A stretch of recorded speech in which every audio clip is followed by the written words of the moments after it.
to creating your reality. Now, I'm not going to sit here and tell you how words are these vibrational things that create reality. In fact, they are. However, the power of words does not hold in the vibration of the word. Yes, it has a little effect on plants. Yes, every word is a vibration that speaks to every cell in your body. However, this is not the main power of words. The main power of words is restructuring your consciousness and invoking energy inside of your own consciousness. I'm going to go over these two in detail for you. Your life is an externalization of your consciousness. Your belief system, your internal world, are building blocks to create your external world. What you believe in is how you see reality. It is the filter that you see to see reality. If you want to change reality, you have to change your consciousness first. There's no point trying to create a change, a manipulation in the external world, because it won't last very long. You have to restructure your inner temple, your inside world of thought and emotion. For example, your external reality is an externalization of every thought you thought in the past. Your life circumstances are just a result of every thought you thought in the past. You become what you think about. So if we can control what we think about, we will control who we become. Words are a powerful way to restructure your subconscious mind, which will then restructure what you think about. For example, if I said the word chicken all day long, I'm going to be thinking about chicken all day long. The words we repeat enter our subconscious mind, and our subconscious mind molds our conscious mind of what we are consciously giving attention to and thinking about.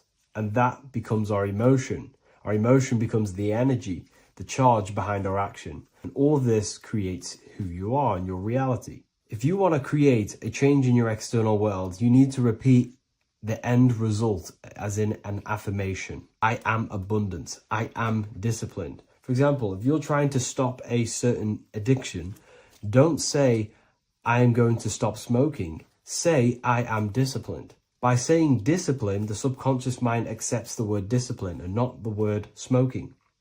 If you repeat smoking, I am not smoking, your subconscious mind will just pick up smoking and then do more smoking. So if you are trying to create discipline in your life and trying to stop something, say, I am disciplined. The reason for this is powerful because you're conditioning your consciousness.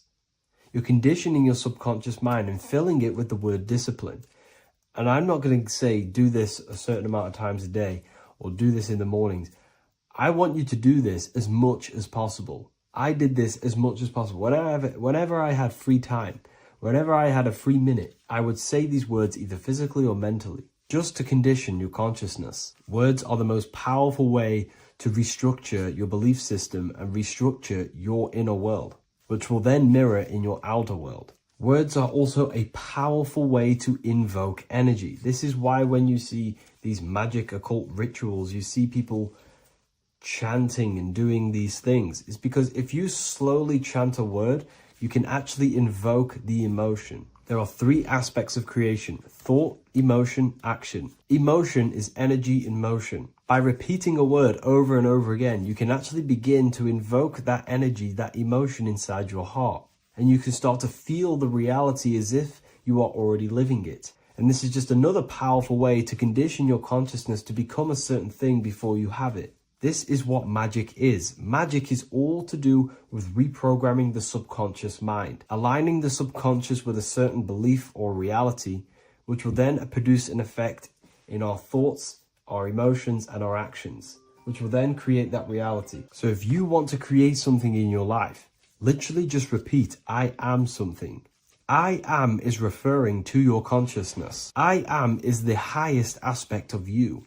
It is the true self. Whatever you condition your consciousness will be mirrored in your external reality. I am abundant will condition your consciousness to feel and believe you are abundant, which will then seep into your thinking. And then you will start to act more on this because you are thinking about it, which will then change your external reality. Words are vibration, and vibration is powerful. However, if you truly want to change your reality, you have to change your inner world of consciousness. And words are the best way to invoke feelings, to become the reality you want, And words are the best way to condition your consciousness to a certain belief or a thought. And by doing this, you're actually creating a root cause. The cause is your consciousness, your mind, and you have to restructure the mind to create that reality.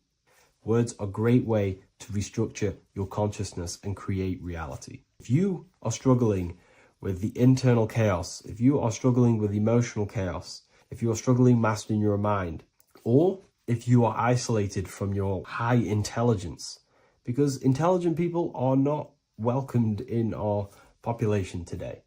I have created an amazing space, Ethereal University. Check it out. I'll leave all the links below, and I'll see you inside, where you can learn everything you could possibly imagine about occultism, esotericism. I'll see you inside. You're living in 4 planes of existence right now, but most people are only aware of one. And that's why they feel lost, disconnected, and stuck in cycles they can't explain. If you don't understand the blueprint of reality, you'll keep trying to fix the physical, while the real causes lie in the unseen dimensions that you have direct access to. You must understand that the universe only exists in the mind. Everything is a projection of consciousness. Therefore, consciousness produces everything. Our internal world is consciousness. Our external world is this physical body, physical world. Everything is an externalization of consciousness. For example, this was a thought. Now it's made physical. But before this was invented, it was existing in someone's mind, in consciousness, invisible. Then it was made manifest, made physical. So everything in this physical plane is the effect. The cause is consciousness, mind, the mental plane. So now I'm going to explain these different dimensions of consciousness. You don't just exist in this physical plane. The physical plane, in fact, is the lowest plane there is. It's the illusionary plane. So first of all, we have the Buddhic plane. This is the nothingness. So think of it like this: absolute nothingness. If you turn off thoughts, there is nothingness. This is the void. And out of the void springs infinite potential, which is the mental plane. Now, your mind has no limitation.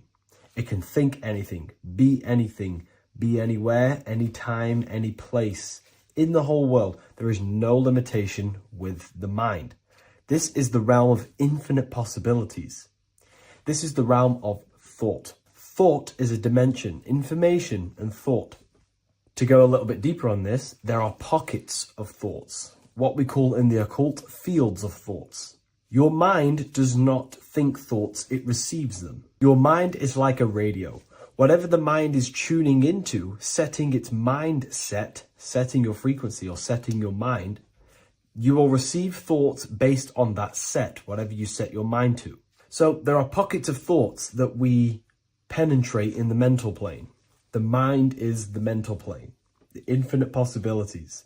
This is the spark of creation. This is where all things begin to manifest as an idea in the mind as a thought. So if you want to gain certain information, you need to meditate or do thought exercises where you are penetrating that dimension of thought, that pocket of thought. For example, if you want to find a way on how to make financial wealth, you would use your mind, set your mind on wealth and money, and think, close your eyes and think about that specific topic and see where your mind takes you. And you will expand your mind into different pockets of thought and gain information.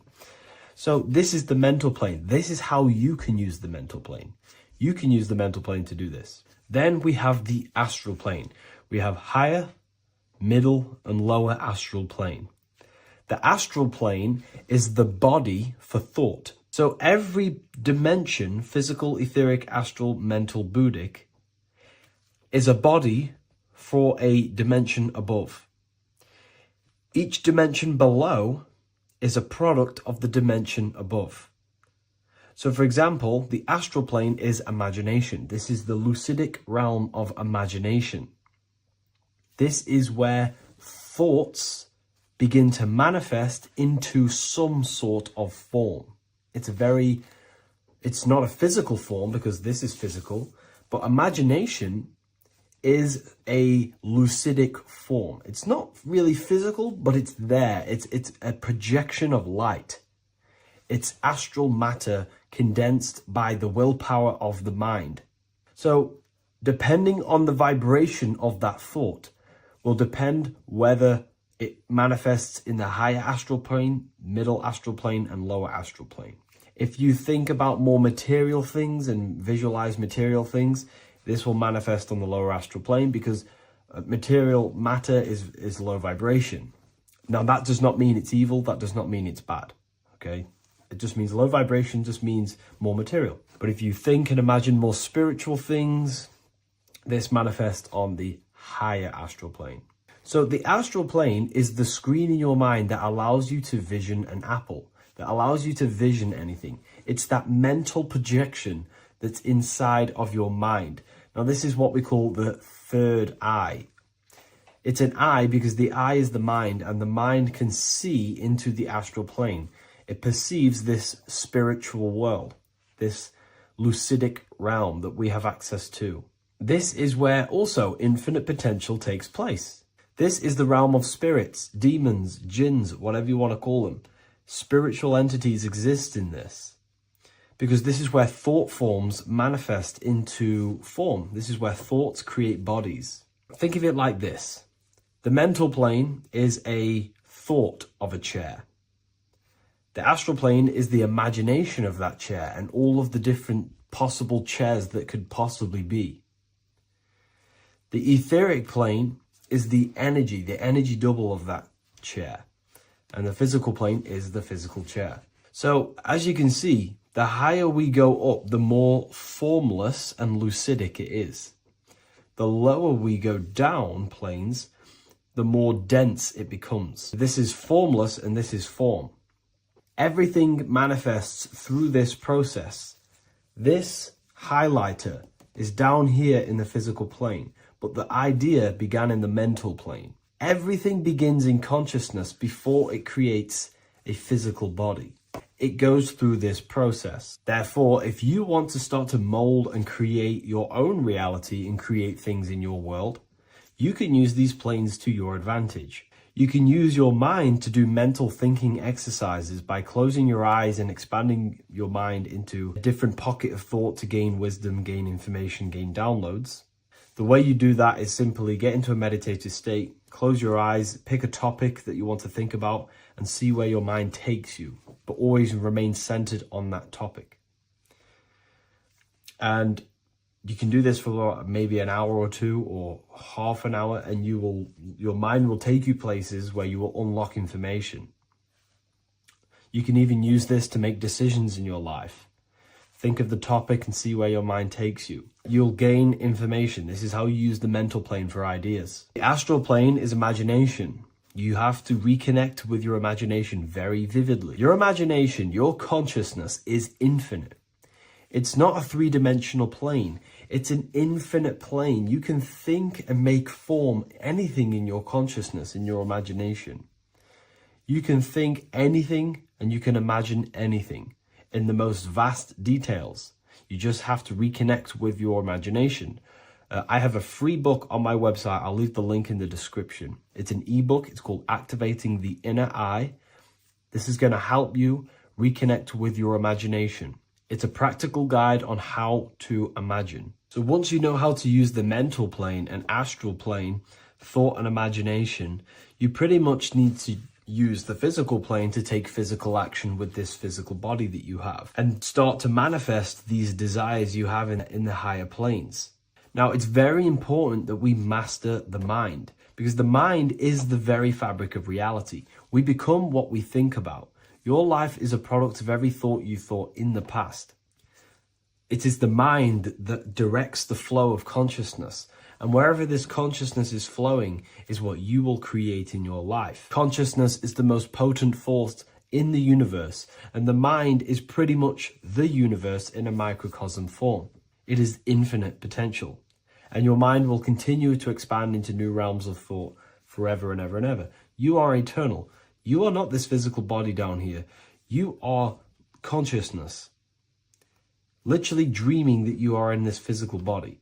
So everything begins with the mind. We need to be conscious of the thoughts that enter our mental field of consciousness. There is a level of self-awareness that you can reach where you can become conscious of pretty much every single thought that enters your mental field. Now, we have over 7,000 thoughts a day. You can gain such mastery over your mind where you can become conscious of every thought you think. And that is when you gain superior power. Because when the mind is fully under control of self, you can direct the mind's potent force into a specific goal. Most people's minds are dualistic. They want something, but their mind is thinking something else. They have limiting belief systems. They have the little voice that comes in and says, you can't do this, you're a failure. That is a fractaled mind. The mind needs to be singular. It needs to be on your team and not an enemy. Do not let your own mind take away your power. Your mind should be on your team, giving you power, giving you the best possible thoughts and the best possible beliefs. When the mind is in this condition and on your team and not taking away your power through the destructive thoughts, it becomes a potent, powerful force used for manifestation to create anything. And the way we get the mind on your team is through constant meditation to learn how to control the mind and turn it on and off. Subconscious reprogramming through visualization, affirmations, cultivating emotions associated with your goal.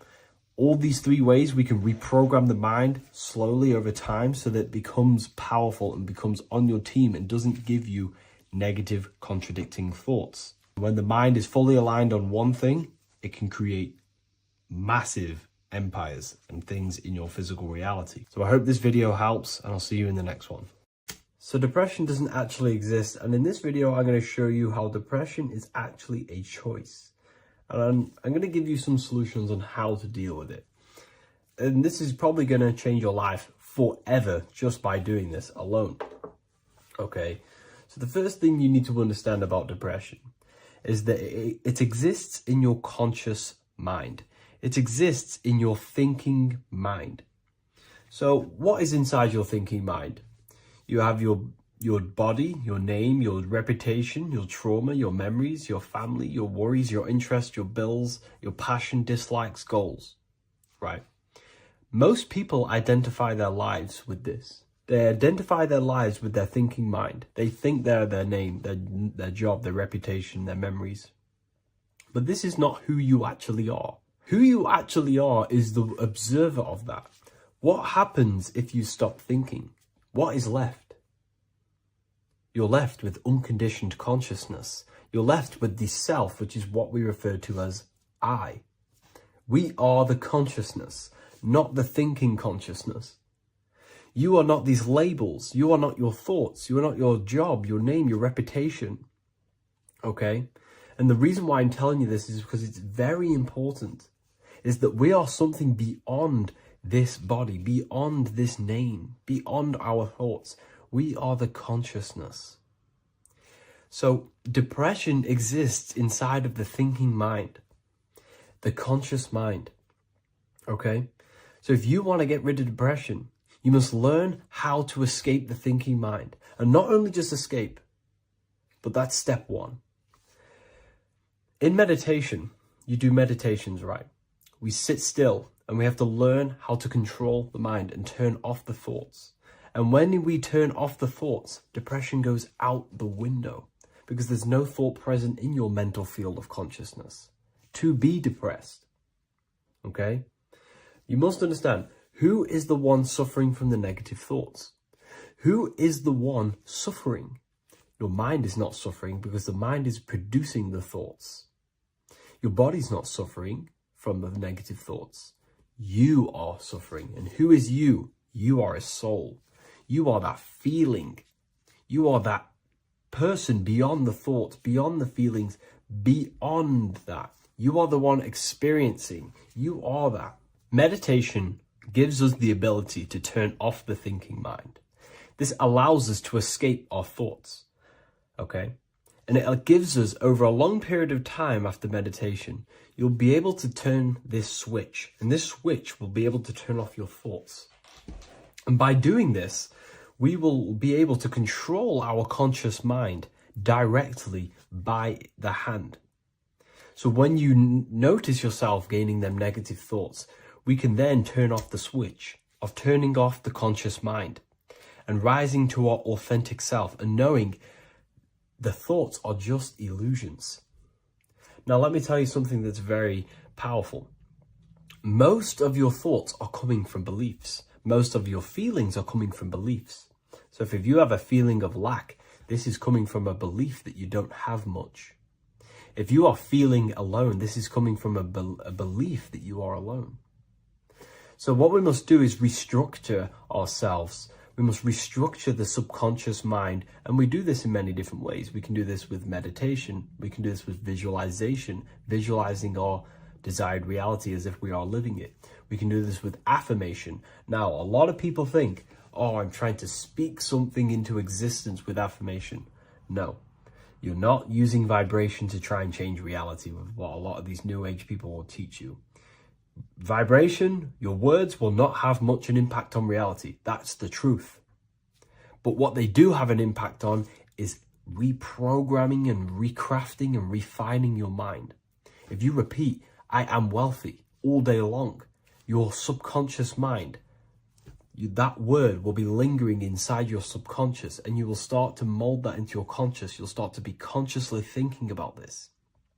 Most of your thoughts are coming from your subconscious. So if you want to get rid of depression, you got to figure out the trigger. What are you depressed about? What are you feeling? What are the beliefs that are making you feeling and thinking this way?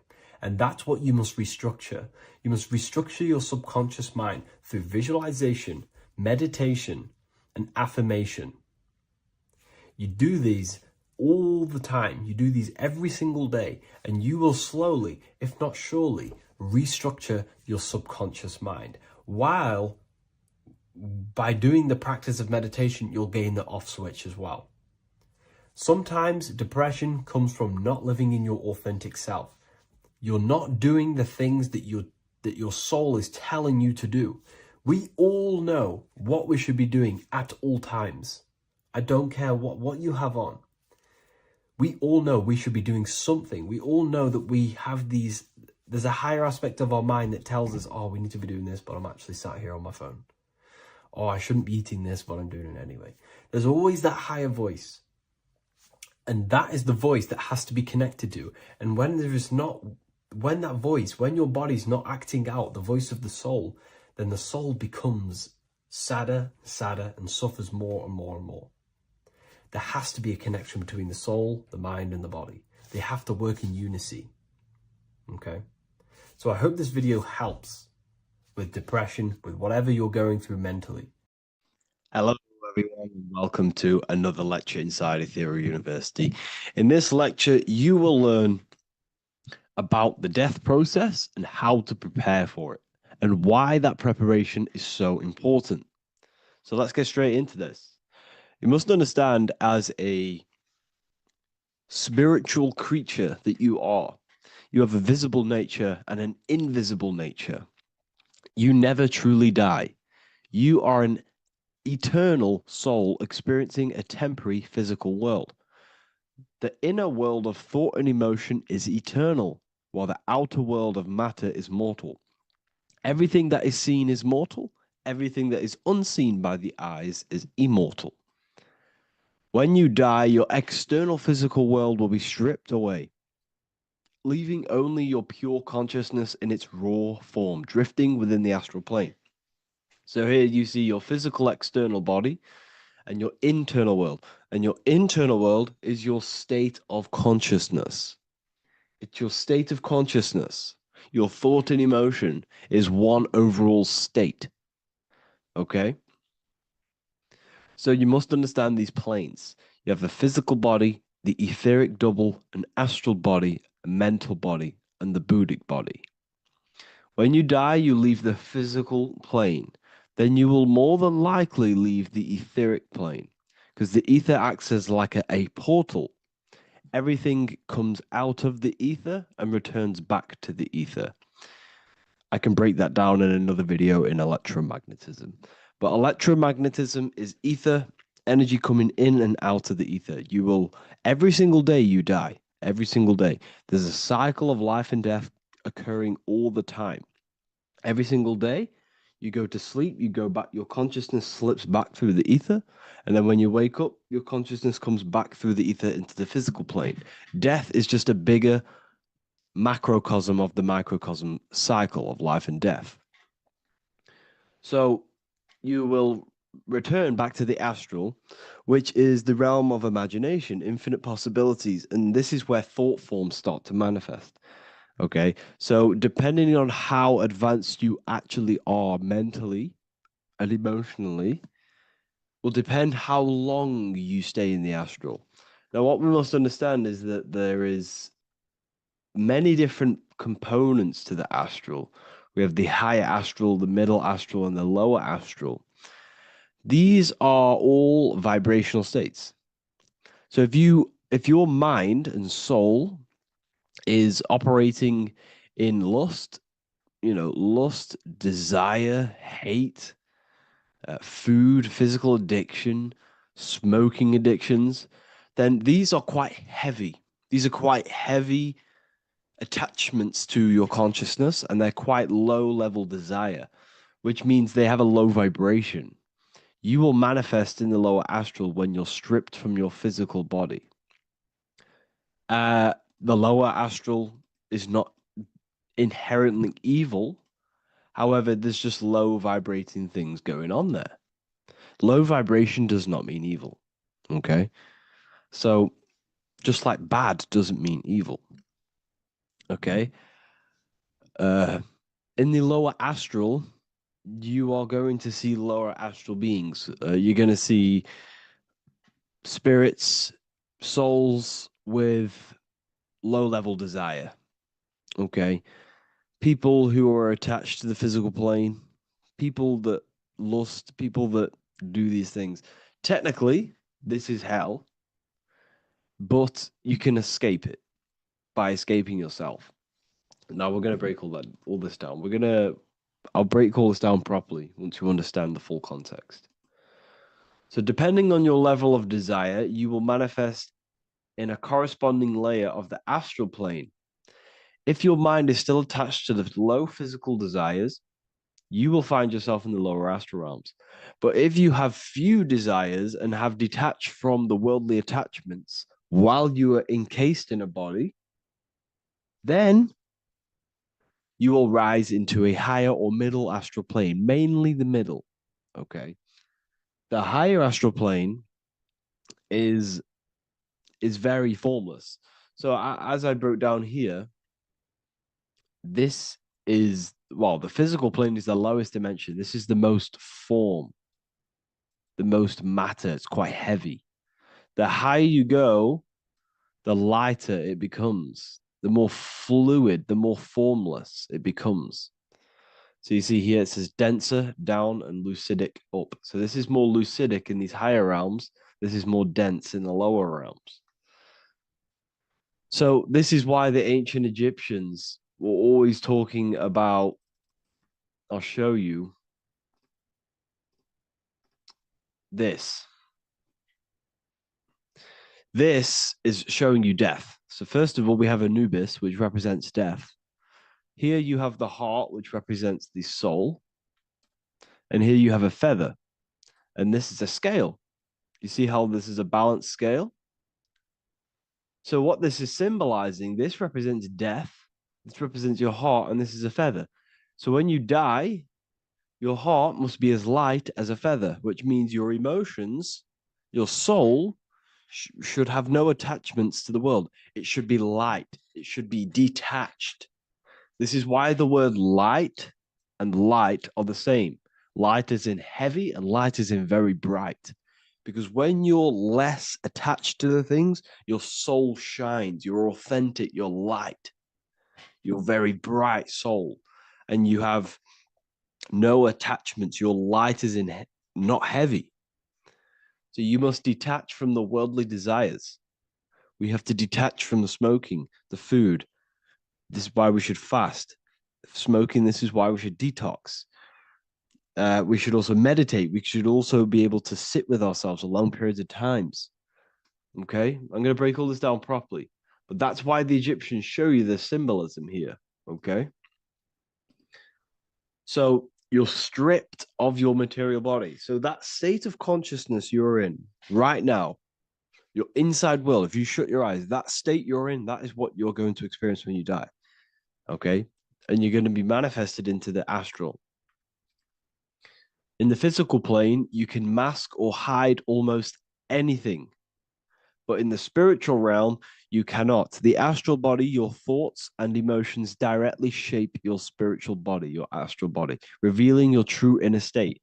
So your desires that you can hide in the physical plane, your emotions, your thoughts, you can't hide any of that in the physical, in the spiritual plane, in the astral plane. That will directly shape who you are, your color of your astral body, and your astral body as a whole. So here we have Kim Kardashian. If you could see this lady's astral body, you would run so far that you would be horrified for the rest of your life. If you could see their spirit, their astral form, it would be horrific because their mind is so attached to, physical things, so attached to desire, money, fame, worship, power. These people do not want to die. These billionaires and millionaires will never want to die. They will do whatever they can to stay alive because they understand when they die, they have to face themselves. They have to face their inner world. And their astral body, their true authentic self on the inside is horrible and horrific and so low vibration. So this is where it comes in. You must be as light as a feather. This is what the Egyptians are showing you in their artwork. Your soul must be as light as a feather. In order for the soul to ascend to a higher plane and not look at that physical plane and say, I want to go back or I want to desire things down there, you must detach now and prepare for death. Hell is not a place, it's your own personal suffering born from within. If your mind and soul are deeply attached to mental fixations, emotional wounds, and physical addictions tied to the material world, that pain will follow you into the astral. This is your true judgment day. You judge yourself when you die. You see your authentic self. There's no hiding. Right. Imagine right now that you that everything you cling to was stripped away. No matrix, no electricity, no food, no TikTok, no phone, no possessions, no distractions, no one else. Could you sit alone with yourself for just 1 hour? Could you sit alone with your thought and emotion? That moment of truth is what you must begin to prepare for. Could you sit alone with yourself? Can you sit alone for long periods of time and just think? And if you cannot, then you're running from your internal world. You're running from your thoughts. You're distracting yourself from your thoughts. This is what we must address. Now, don't feel bad if this is you. We've all have problems. We all have internal problems. But this is what we have to face directly in order to prepare for life after death. We must meditate for long periods of time. Not even meditation. We should be able to sit with ourselves with no distractions and just think. This is what the people of the past used to do when we had no technology. People would sit and think for hours. This is what we need. Because if you cannot sit with yourself, imagine sitting with yourself with no physical body. That's the level that's going to happen. And we need to prepare for that. The soul and mind must become as light, as weightless, as radiant as a feather to ascend to a higher plane and move beyond the physical life. To rise, they must release heaviness, attachments, burdens, fears, and desires. The lighter and brighter your inner being becomes, the more freely it can rise into a higher state of existence. Ascension is not about going somewhere. It's about becoming something pure, clear, and luminous. Okay, this is very important. Very, very important. We must detach from the worldly things. So enough of that. How do we do it? How do we attach? How do we prepare? Number one, you must detach from the material things. Start loosening your grip on things, possessions, titles, even identities. They are temporary. Appreciate them, but don't let them define you. Let nothing outside of you define you. Nothing. Your name is not you. Your job is not you. Your reputation is not you. Your bad past is not you. Your good past is not you. Your business is not you. Everything outside of you is not you. Now, what I'm saying is, I'm not saying go full right-hand path and never care about anything physical, never care about your family, don't love your family. I'm not saying that. What I am saying, love these things, love these outside things, but do not become attached and do not let them define you. You must be okay with losing anything that is outside of you. You must be okay with that, because you must understand the physical plane is, it's promised that everything is temporary. Everything is temporary in this plane. So don't ever think it's going to be there forever, because it's not. And you must remind yourself, not remind yourself, but I think about this sometimes when I start becoming a bit attached to work and stressed. I just remind myself that I'm going to, this is temporary. I'm going to leave this world one day and I'm not going to care. So you must have the balance. Okay. The balance is key. You can go down that right hand path and just fully cut off from the world like a monk and shave off your hair, disconnect from the physical world. You can do that. That's not wrong. There's different paths in life. You have the left hand path, purely physical. You have the middle path, which is balance between the physical and spiritual. Then you have the right hand path, which is monk mode, where you fully disconnect from the world. They shave their hair off to disconnect from the physicality. They meditate for long periods of time. This is what they're doing. They're preparing for death. Monks prepare for death. They understand this. They understand that you don't die. Your inner world is the true world. The inner world is the only world that exists. Everything outside of you is an extension of you. Number two, cleanse the mind. Watch your thoughts. Are they rooted in fear, anger, regret, or craving? Meditation, mindfulness, and inner reflection help purify the mind. The cleaner your thoughts, the lighter your spirit. So your astral body is formed by your thoughts. It's formed by your emotions. If you sit around thinking about eating all day, you're going to have a very heavy astral body. It's going to manifest in the lower planes. But if your mind is thinking about good things with good intentions, love, knowledge, expansion, you're going to manifest even the middle or the higher. And there are ways to even ascend out of your astral body. Yes, you can ascend out of your astral body and out of the mental body, but that's all very advanced, and I'm not going to teach that yet. I'll make another video on that, but you can ascend from them bodies. The astral plane is not the end. You can keep ascending as a soul until you're left with just the pure essence of the soul. But we're going to, anyways, cleanse the mind, reprogram the limiting belief systems, let go of mental attachments. And the way you do this is by getting a piece of paper and writing down every single attachment that you have. And you're going to realize, dude, there's more than you think. Okay. We have to detach from these. We have to. 4, practice presence. Can you sit in silence with yourself? The more at ease you are with your own inner being, the less you'll fear death. The afterlife is just an extension of your inner world. It's so important. This is so, so important. Can you sit with yourself? If you cannot sit with yourself, you have some inner work to do.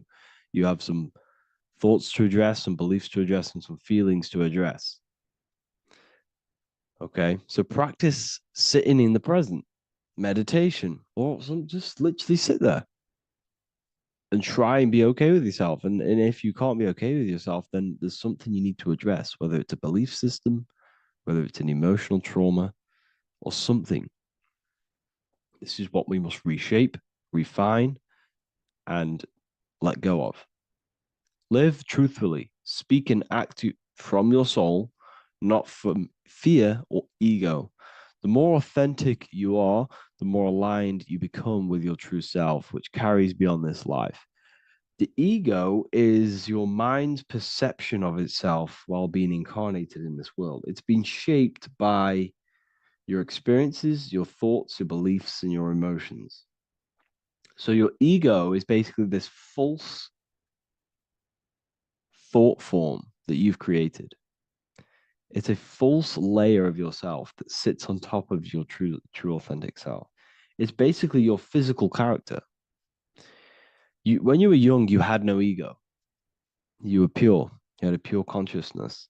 But then as you grew older, your ego started to grow, and it still is growing because it was shaped by experiences, things you've gone through, things you said, things you believe, things you think. It's created by you, by your mind. And the ego is close to the word echo. The ego is the echo. It's an echo. It's a layer. It's a false identity.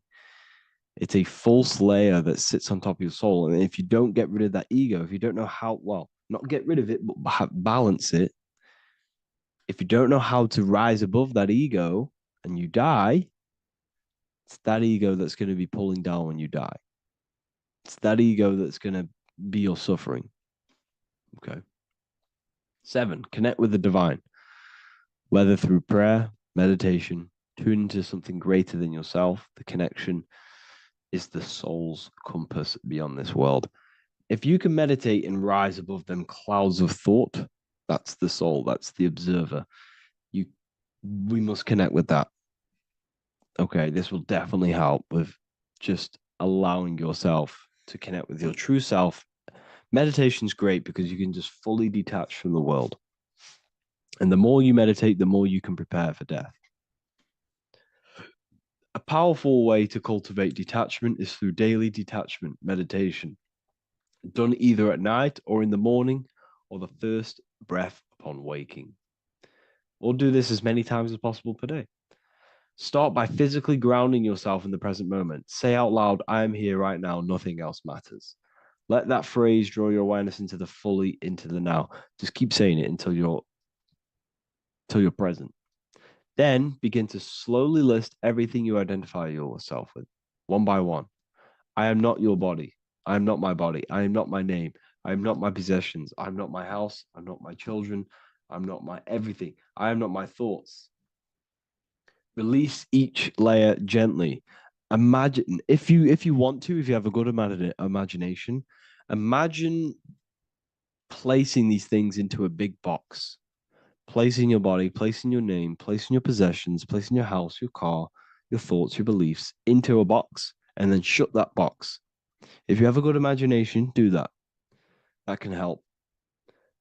And you'll be left with yourself. And you're not even that. It goes even deeper. Eventually, you'll reach the mind itself. Detach from the language that the mind is even using. Now, that's very difficult. And not many people have ever thought about that, and they've ever even been there. Detach from the language that the mind is using. Think about that for a second. Your mind is not what you actually think. It goes very deeper. Your mind is not that little voice. It's that voice that the language is using. So even the language is a spell on your mind. Okay, it's an attachment. Eventually, you'll reach the mind itself, detached from the language it uses, the voice in your head, the need to define. What remains is something beyond thought and beyond words. I can't even describe what's left because words, once the language is gone, it's purely metaphysical. All I can say is pure awareness, and it's symbolized. This is why symbols are so amazing, because they can symbolize things that are beyond words. A flame, it's just a flame. And you won't be able to understand that until you've been there. It's just a flame. It's pure cause. Words can't describe it. You'd have to experience it. Connect with this essence daily. This is truly who you are. So this is a great way to detach. We can do these detachments every single day during meditation. This will definitely help over long periods of time. Of course, you're not going to be ready tomorrow for death, but just try and prepare for these things. This is the whole reason people used to meditate. It's the whole reason why people do these spiritual practices, because they understood that this plane is temporary and your soul moves on from this plane. And you'll never truly believe in the soul until you experience it. So I can show you these things, but you must go out and experience it. The soul is real, but you won't understand unless you cast off everything else. Okay. So I hope this video helps. It's a very deep video. I'm going to be making more of these stuff, of more self-mastery. And of course, we've made the self-mastery section now. So I'm going to be start filling up this place with lectures. And I think it's a great time to start this because a lot of people have been asking on how to master yourself, prepare to death. So hope this video helps. See you in the next one. What if I told you that reincarnation is real and that there is a metaphysical, spiritual science behind this? Most people leave this world just as lost when they entered it. That they carry their fears, attachments, and addictions with them, only to be born again trapped in the same cycle, repeating the patterns of lifetime after lifetime. This lecture is not just about preparing for death. It's about mastering yourself before death, so you don't take them burdens with you. Because the truth is, whatever addictions, fears, and unresolved emotions you cling to in this life, you carry with you into the next. Unless you break free now. You must master yourself before death. Death is not the end, it is the great passage. But how we transition depends on our mastery of the self. This was symbolized by the Ouroboros, the snake biting its tail. Every ending is a new beginning. It's an infinite cycle of consciousness. Now, your human body is basically an antenna tapped in to a stream of consciousness. Just like a radio is tapped into a specific frequency to play that radio. Your body is basically an antenna, a crystal picking up the consciousness of God. You are on an ever-ending journey, a journey of learning and expansion of the mind into new fields of thought. This was symbolized as the Ouroboros. When you die, it is a new beginning. It's a transitioning, not an ending. Everything is eternal in this universe as consciousness is formless and constantly transforms into new forms of life. Let's break down the word death. Death contains the word ether. Now, the ether can be found in the word heart or earth. Ether. Everything in this plane comes from the etheric plane. The etheric plane is the barrier between the physical plane and the spiritual plane, the astral plane. The astral plane is the screen that you have in your mind that allows you to imagine a red apple, for example. This is the imaginative plane where thought forms start to take form. Everything begins as a thought, then the thought form becomes an imagination, then energy, then physical. Everything in the physical plane is a shadow of thought, all objects manifested as thought. You came from the astral. You came from the stars. This is why we say reach for the stars. Or this is why you say you are a star. Cis star, miss star, fraud star, stir is star. And when you become famous, you become a superstar and you gain a star on the Hollywood floor. You are a star. The ether. The ether is the infinite energy source which all things come out of and return back to. This is the cycle of life and death, summer and winter, day and night, sleep and awake. The ether is the infinite energy source which all things come from and will return back to. Okay, sorry about that little error. The ether is the boundless source of energy from which all things emerge, to which all things return to. We can see this in the cycle of the sun. The sun does this wave of creation. It rises and it falls. We have the day and the night. The daytime represents our conscious mind when we are alert. The nighttime represents our subconscious mind when we are inside the spiritual realms. The nighttime is spirit, the daytime is matter, spirit and matter, awake and asleep, conscious and subconscious. We see this in the yearly cycle. Summer is life, winter is death. Spring is the morning, summer is midday, autumn is evening, winter is the night. Everything is a macro and a micro cycle of being born out of the ether and returning back from life and death. Life and death is manifested within the cycles of the sun and everything outside of you, as within, so without. This is why we say sleep is the cousin of death. The macrocosm is death, the microcosm is sleep. Every time you go to sleep, you are essentially it's a miniature death. You're entering into spirit and then returning back into matter in the morning when the sun rises. Everything is a reflection of the macrocosm cycles. Preparation for death. The first thing we must do in order to prepare for death, for life after death, in order to stop being reincarnated in this cycle of materialism, in order to progress as a soul, because remember, you are a soul in a body. Just like the sun gives power and life to the earth, your soul gives power and life to your body. When you say I, you're referring to the soul. And your soul can be stuck underneath layers of false identifications. Who you believe yourself to be is merely a collection of subconscious programs running within your mind. Now that's very deep. That is very, very deep. Who you think you are is a part of your thinking mind. Your name, your job, your reputation, your family, your friends. These things are not you. They're all aspects of the thinking mind. What happens if you meditate and you turn off the mind? Then all these things do not exist.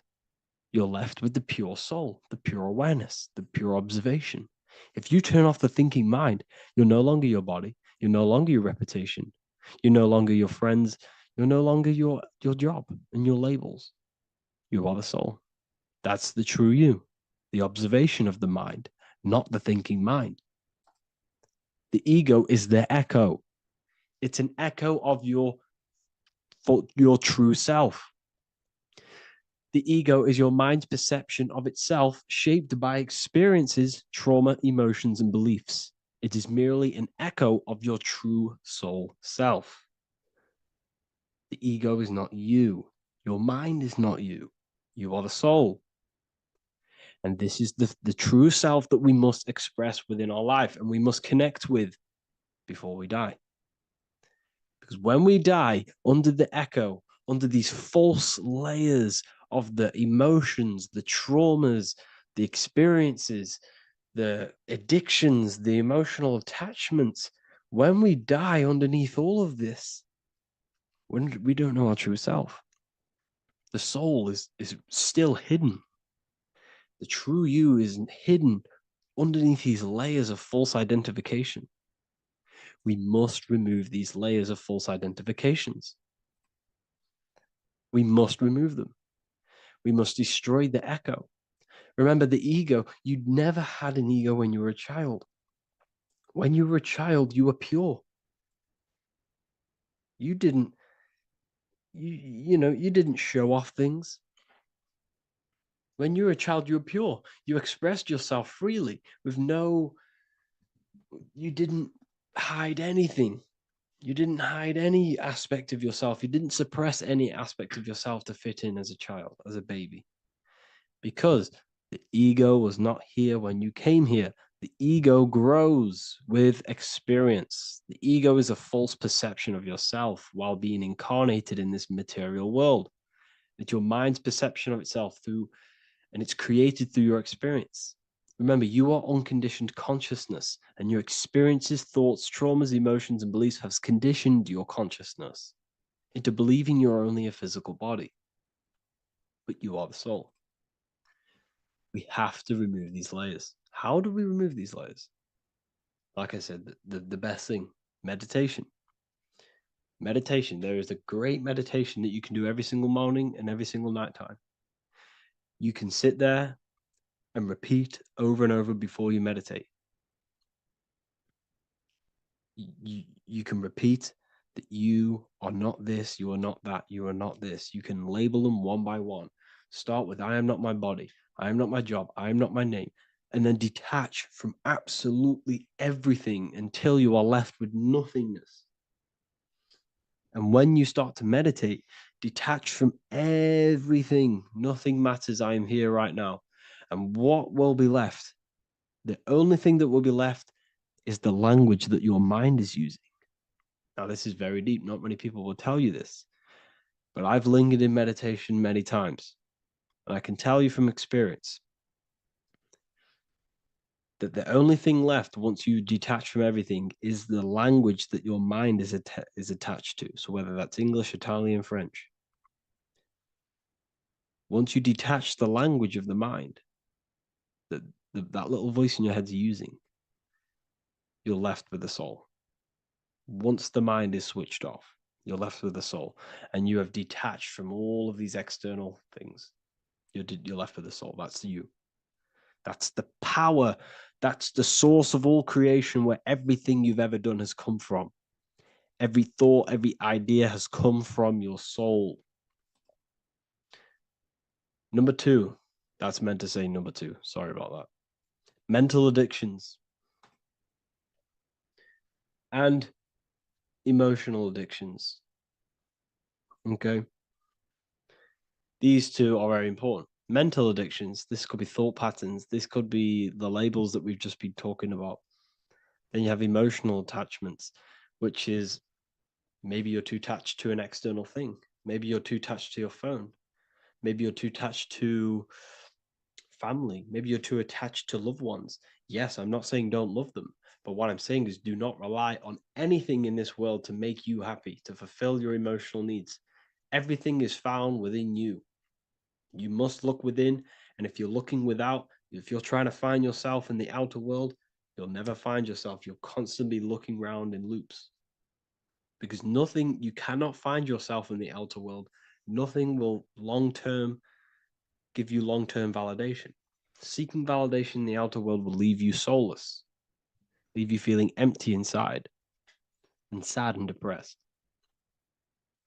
You have to find yourself within. You have to detach from everything you are relying on to give you emotional stableness. You have to detach from all. Yes, love your children. Yes, love these people, but do not rely on them. Because everything in this world is temporary. Do not conform to this world. The Bible tells you this. Everything in modern society nurtures the body, but neglects the soul. They keep you addicted to as many things as possible. Smoking, you have to detach. Drugs, you have to detach. Alcohol, detach. You cannot rely on anything. This is why this path is very, very difficult to walk. But I'm showing you the way. These are the things you must do before death. You have to detach from absolutely everything. If you die and your mind and soul is still addicted to these worldly things, then you guess what? You're going to reincarnate. You're going to reincarnate because your mind is still thinking about these material earthly things. And if you are operating in that vibration, you're going to project that vibration and come back here. You have to detach. You have to master the soul and master the mind. Like I said, the matrix is designed to keep you addicted to as many things as possible. Your phone, food, smoking, drugs, alcohol, clubbing, all of these things. Everything in society is made to trap your soul and reincarnate in this world. That's why it's very, very, very difficult to walk this path. Very difficult. Matrix, matter tricks. John, 2:15 to 17.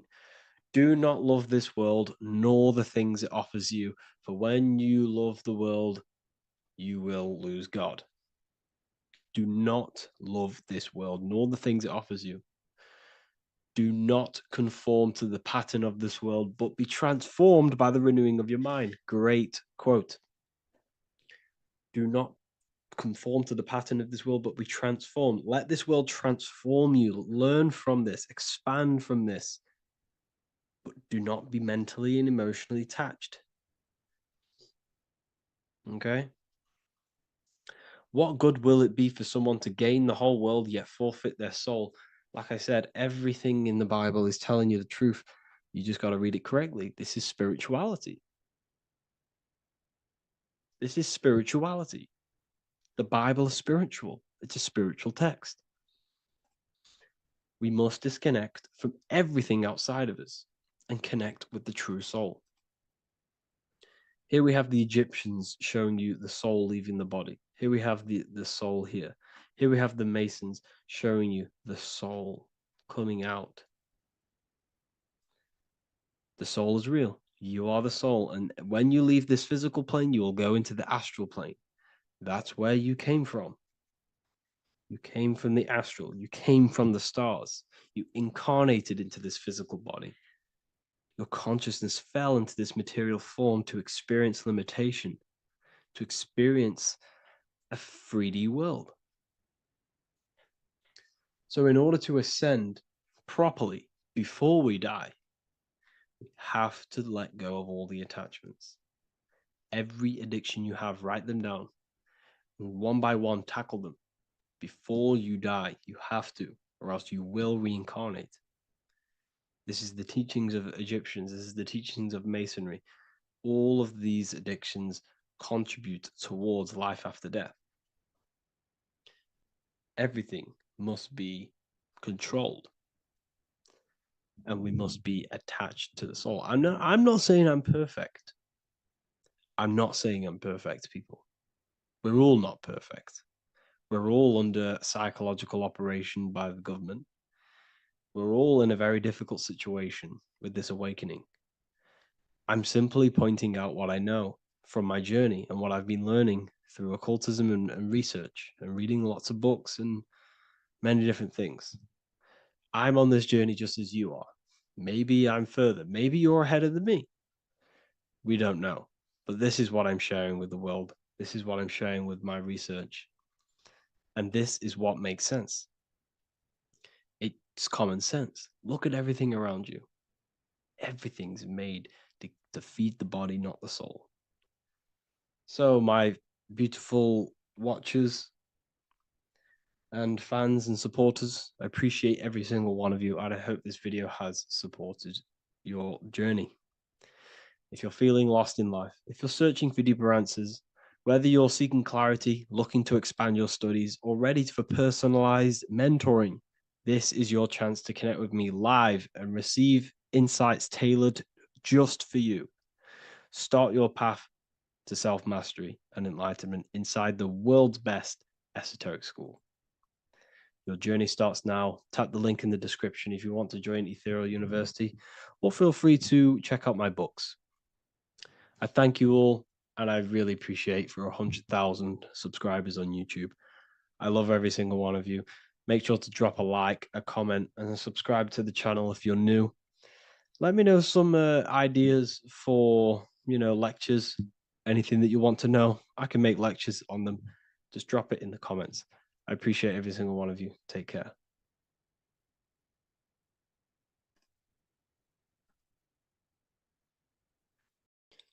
What if I told you you don't have one body? You in fact have four. There's a secret hidden right in front of you, and most of you overlook it. And by learning these teachings today, this will change your perspective on life, on yourself, and completely change the conception of yourself. This is the key to your highest potential. If you stay with me today, you will find secrets about yourself that will change your life. But I warn you, once you step this path of esoteric knowledge, there's no going back. Once you see, you can't unsee. So stay with me and we will discuss the 4 bodies of your soul and how you can master yourself to reach your highest potential. The first thing we must understand is that there is a sun. And just like the sun gives life to the earth, there is this life force within the sun that gives life to all matter. We must understand that that matter itself is dead. It has no life potential. It has no ability to create or destruct anything. All of the life comes from above, from the sun, from the life-giving power of this infinite energy source we call the sun. No matter what model you believe, the sun still gives power to this physical realm, giving life to all of the crops, giving life to animals, giving life and growth to all things that the rays come in contact with. This is a macrocosm process. We must understand the teachings of as above, so below. This means that the macrocosm repeats itself in a microcosm form. Now, what do I mean? Humans are made in the image and likeness of God. You are a miniature version of God, a spark of the divine consciousness made in human form, in physical form. Just like the sun gives life to all physical matter and growth to all crops on the earth, your soul is a miniature sun. And your soul is giving life to the body. Your body is a miniature earth, which also goes through the cycles of the 4 seasons of the sun. We feel different in each one of these seasons. It's because our body does not only go through these cycles externally, but these cycles happen within ourselves, within consciousness. Your soul is the sun. The sun you see in the sky is an externalization of your soul. Your soul is the life force. You are the soul, not the body. And like the sun gives power to the earth, the soul gives power to your body. So first, let's look at the etymology of the word sun. The word sun comes from it's a Latin word solis or sol, which means the sun. Sol then became soul, sun, soul. And in fact, S-O-N and S-U-N in the old etymology dictionary mean the exact same thing. They are interchangeable. So when we look at the symbol of the sun, we look at a circle and a cross, which represent the 4 aspects of the sun, the 4 seasons of the sun: summer, winter, spring, and autumn. These are the 4 states of the sun. Like we said, this is why we get this symbol. You have the 4 states of the sun, which represent the 4 bodies of the soul. Now, this is where we get deep. Like I said, the sun you see in the sky is a macrocosm of your soul, an externalization of your soul.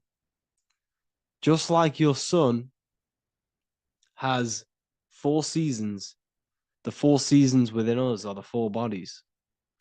Our soul is incarnated and split into 4 sections. We have a mind, we have a physical body, emotions, and spirit. These are all interchangeable and they are all linked. In ancient alchemy, we have the exact same symbolism of the 4 stages of alchemy. But in this case, they're symbolized as the 4 elements: earth, water, air, fire. In this ancient alchemical symbol, we have the pentagram with the top one representing the soul, ether. Our soul then has the 4 bodies with the human here. We have the man, the eagle, the bull, and the lion. We see this on the tarot card, the Wheel of Fortune. The man, the eagle, the bull, the lion. We see this in Matthew, Mark, Luke, and John. The lion, the bull, the man, and the eagle. We see this with depictions of Jesus. Jesus, the man, the bull, the lion, and the eagle. These represent the 4 fixed signs of the zodiac: Taurus, the bull; Scorpio, the eagle.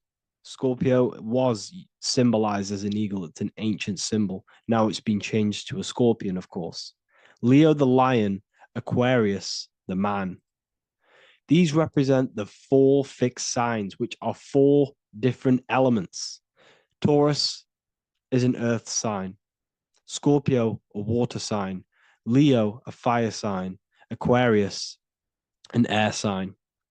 Taurus is the earth, as above, so below. The earth is the physical body. Leo is fire. Fire is the spirit. Scorpio is water, which is the emotions. Aquarius is the mind, which is an air symbol. Air is the mind. That's why we call people airheads. Okay. So what we're actually looking at here are the 4 aspects of our soul. We have the sun in the middle and the 4 bodies of the soul. This is what Jesus is symbolizing. Jesus represents you. God made flesh with the 4 aspects of the soul. The 4 gospels are all depicting Jesus in 4 different ways according to the different body of consciousness. The wheel of fortune are representing the 4 bodies of the soul. This represents the 4 bodies. Now, how are they 4 bodies? They are 4 dimensions of consciousness. The mind is not made of the same substance of the emotion. The emotion is not made of the same substance of the physical body. The spirit is not made of the same substance as the physical body also. They exist in 4 dimensions of consciousness. They are 4 bodies of our soul. And the most important teaching here is what I'm actually getting to, is the powerful one. This is what gives you power. Most of us live in chaos. Our mind is thinking of doing something. Our emotions are feeling something else. Our body is lusting and wanting to do something else. And our spirit's energy is completely off. Most people live in unbalance. None of these 4 bodies are working together. This is why we produce chaos in our lives. When these bodies are in balance, are not working together. So in alchemy, they symbolize the 4 elements, which are the 4 bodies of consciousness. These are the furnaces with the fire. They represent transmutation of each body. We have to sync these bodies. We have to sync the mind with our emotions, and our emotions with our actions, the physical body, and with our spirit. These 4 key bodies need to be in line in order for us to create consciously in our life. Because each one of us is a creator, a miniature version of God, creating our own earth, creating our own material reality. And in order for us to create consciously and with effect and power, we must have these bodies unified so that we can create consciously and not create chaos. So this is very, very important. And this is a secret teaching found in all ancient societies. But this is what the hidden symbolism of astrology actually is. The sun is our soul, and the 12 zodiacs are 12 aspects of our soul. And we have the 4 aspects of the 4 main bodies. This is what we're looking at. We're not looking at the sky. We're actually looking at aspects of ourselves, aspects of our soul that we must master and transmute in order to become our highest potential. So I hope this makes sense. And it may take a while for you to fully understand this, but the key knowledge in order for you to understand any of these teachings that I've gone through today is the major, major teaching of as above, so below. What is above is below. What is within is without. Your inner reality projects the outer reality. What is inside of you is outside of you in some form or way. Whatever trees, whatever roots that go down will always shoot up. When you throw a bouncing ball, you shoot it down, it will go up. As above, so below. As within, so without. God did not make us a creation separate from himself. We are all extensions of the divine made in physical form. And we are incarnated into 4 sections. Our soul is separated into 4 sections. These are the 4 corners of reality. These are the 4 pillars of reality. that we must control.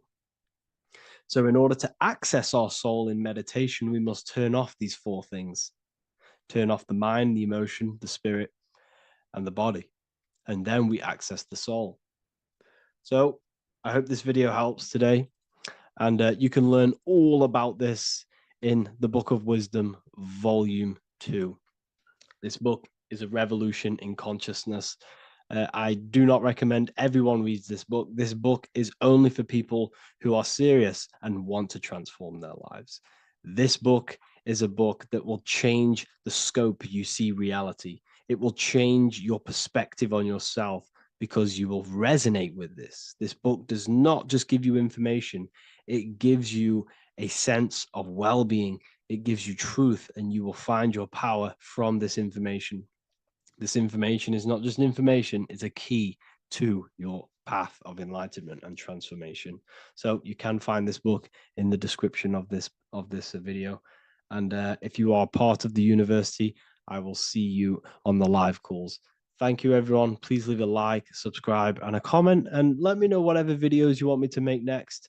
Anything that you fail to understand or have any confusion with, I can make a video on it. So let me know in the comment section any reviews or anything I should do. Thank you all, people. Have a great day.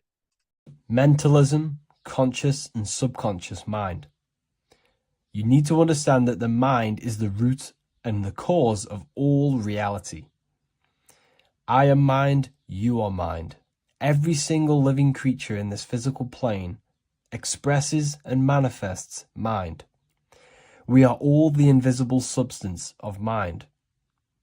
We are all the source, which is God. We are all consciousness, which is mind. Before we manifest something physically, we manifest it within the realm of thought, which is the mind.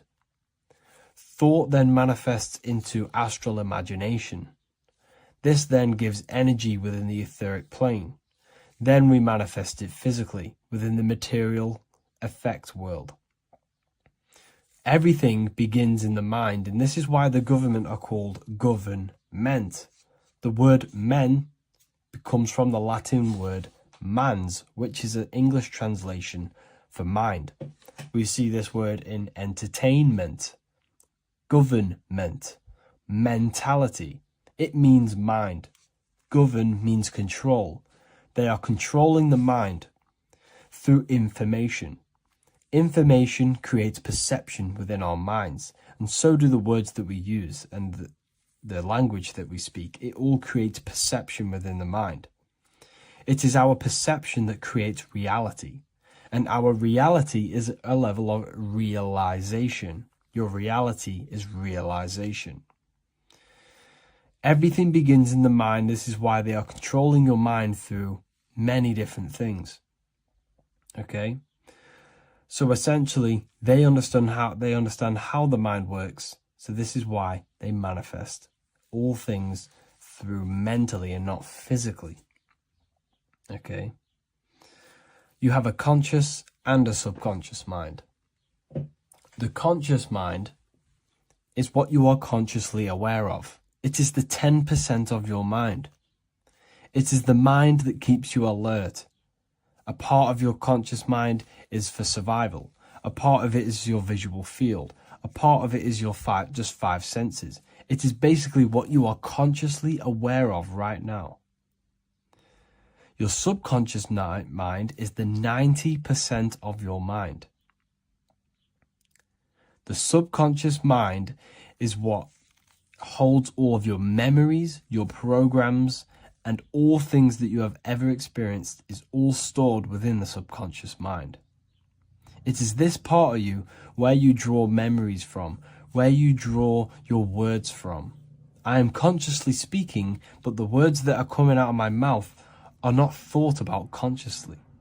They are coming straight from the subconscious mind, where all programs and memories are stored. It is essentially this part of the mind which is manifesting our daily basis behavior, because the subconscious mind stores the programs which we are operating our life off. For example, if you tie your laces, you do no longer have to consciously do them. Your hands literally just know exactly what to do because you've done it that many times. So essentially, you create these programs within your subconscious mind through repetition and emotion. These are the two main ways your subconscious mind is programmed and installs things that you do on autopilot. The subconscious mind, like I said before, manifests 90% of your daily basis actions and 90% of your daily basis thought patterns. For example, if you were in a car crash 10 years ago and you had a very traumatic event, that car crash and that emotion that you felt in that time impressed your subconscious mind with a program. And even to this day, 10 years later, you are still wary about entering cars because of that program. Even though you may be not thinking about the car crash, you are still wary about entering cars because of that program, because of that emotion impressed upon the subconscious mind. You see, everything you say, everything you think, and everything you feel is telling your subconscious mind, that is what I want. The subconscious mind takes everything literally. Even if you are talking about someone else, your subconscious mind only knows you, and it only knows yes, and it only knows the now, the present moment. So this is why the golden rule back in the ancient days was treat others like you want to be treated. Because the way you treat others is telling your subconscious mind that is how you want to be treated. And this will create subconscious programs within you, affecting you. So, before you go to sleep every single night, what you want to do is to impress your subconscious mind with thinking and feeling of something that you want to become. Become that reality. Think and feel that reality. And by doing this, you are impressing your subconscious mind, and you will wake up in the morning with ideas. Because when you install a program within your subconscious mind, like I said before, it manifests into at least 50% of your thought patterns. So let's say I created a program within my subconscious mind of how to become financially free. Well, I created the program that I am financially free. My conscious mind will start to slowly think about that program and how I can achieve that program, because the conscious mind operates on survival. So if you create a subconscious program of I am financially free, your survival conscious mind will start to operate and think and act on this program subconsciously. You won't even know that you are doing it, but you are. And this is the power of the subconscious mind. You have to reprogram it properly. You have to be careful of the things you think, say, and feel, because all of this is contributing towards molding your subconscious mind, which essentially molds your reality. It draws things to you. Today's topic is the binary code behind the universe. You will learn the fundamentals of the binary code, deeper understanding of reality, which will give you more of a connection to the universe, evidence supporting the existence of this code, and how to use the binary code to shape your reality. Now, this is an important one. We have 0 and 1. This is the binary code of the universe. It underlies everything. It is the source of all creation. The universe is binary in nature, meaning it exists as both something and nothing, on and off, male and female, light and dark. Everything has its polar opposite. At its core, all that exists is 0, representing nothingness, infinite potential, and 1, representing something, order. 0 represents the feminine, vast, formless, and infinite potential. It is the space from which all things emerge, the womb of creation, the receptive and expansive force. 1 represents the masculine, structure, form, and order. It is the active principle, the initiator, the force that defines and shapes reality. Together, they create the fundamental duality that underlines existence, the balance between chaos and order, the void and creation, yin and yang. We see this in the masculine and feminine bodies. This is deeply encoded into the fabric of reality. And once you see this, you will never unsee this. So please leave a like on this video if you love my content and you love the wisdom that I share with the world. So we see this with the masculine genital areas. Remember, this is the genital area. This is all to do with creation. These are the generative principles, the generative organs in the body that allow creation to continually outfold into new life. The genital areas are all to do with the code. The male is the one, the action. He's the initiator. The feminine is the zero, which is the infinite potential, the womb of creation. 0 and 1. This is why we have 10 numbers. 0 and 1. Masculine and feminine. We even see this in the bodies. The feminine body is made out of curves, which is 0, curves. And the masculine body is made out of lines. So please leave a like and comment if you love this. And if you have any lecture ideas, feel free and I can make a lecture on any suggestions that you have. So look at the word masculine. Masculine, line. Line is just one line, which represents order. 1. Feminine. 9. 1 and 9 equals 10. 0 and 1. The binary code of all creation. Why is feminine? Why the number 9 for feminine? Because the moon has to go around 9 times to create a human in the feminine's womb. And look at this image of nature. All nature is zeros and ones. Now you can tell the stick is a one. It's a line, and here we have curves. It's curves and lines. Curves and lines create reality, creates matter. Everything is 0 and 1. We even see this with the sky. The sky represents zeros. They represent curves, the heavens, the heavenly bodies, the sun. These are circles, the moon, circles, the planets, circles. Down here is matter, representing the square. We have the Freemasonic square and compass, representing lines and circles, masculine and feminine. We see this with Leonardo da Vinci, with the circle representing the spirit, the void, the womb of creation, and matter, which is the body. This is the soul in matter, infinite potential in matter. This represents spirit over matter. This represents the architect of reality, zeros and ones, spirit and matter. This is all the same thing. Understanding this binary nature of the universe, where 0 feminine represents the infinite potential and 1 masculine symbolizes order and structure, can benefit you in several ways.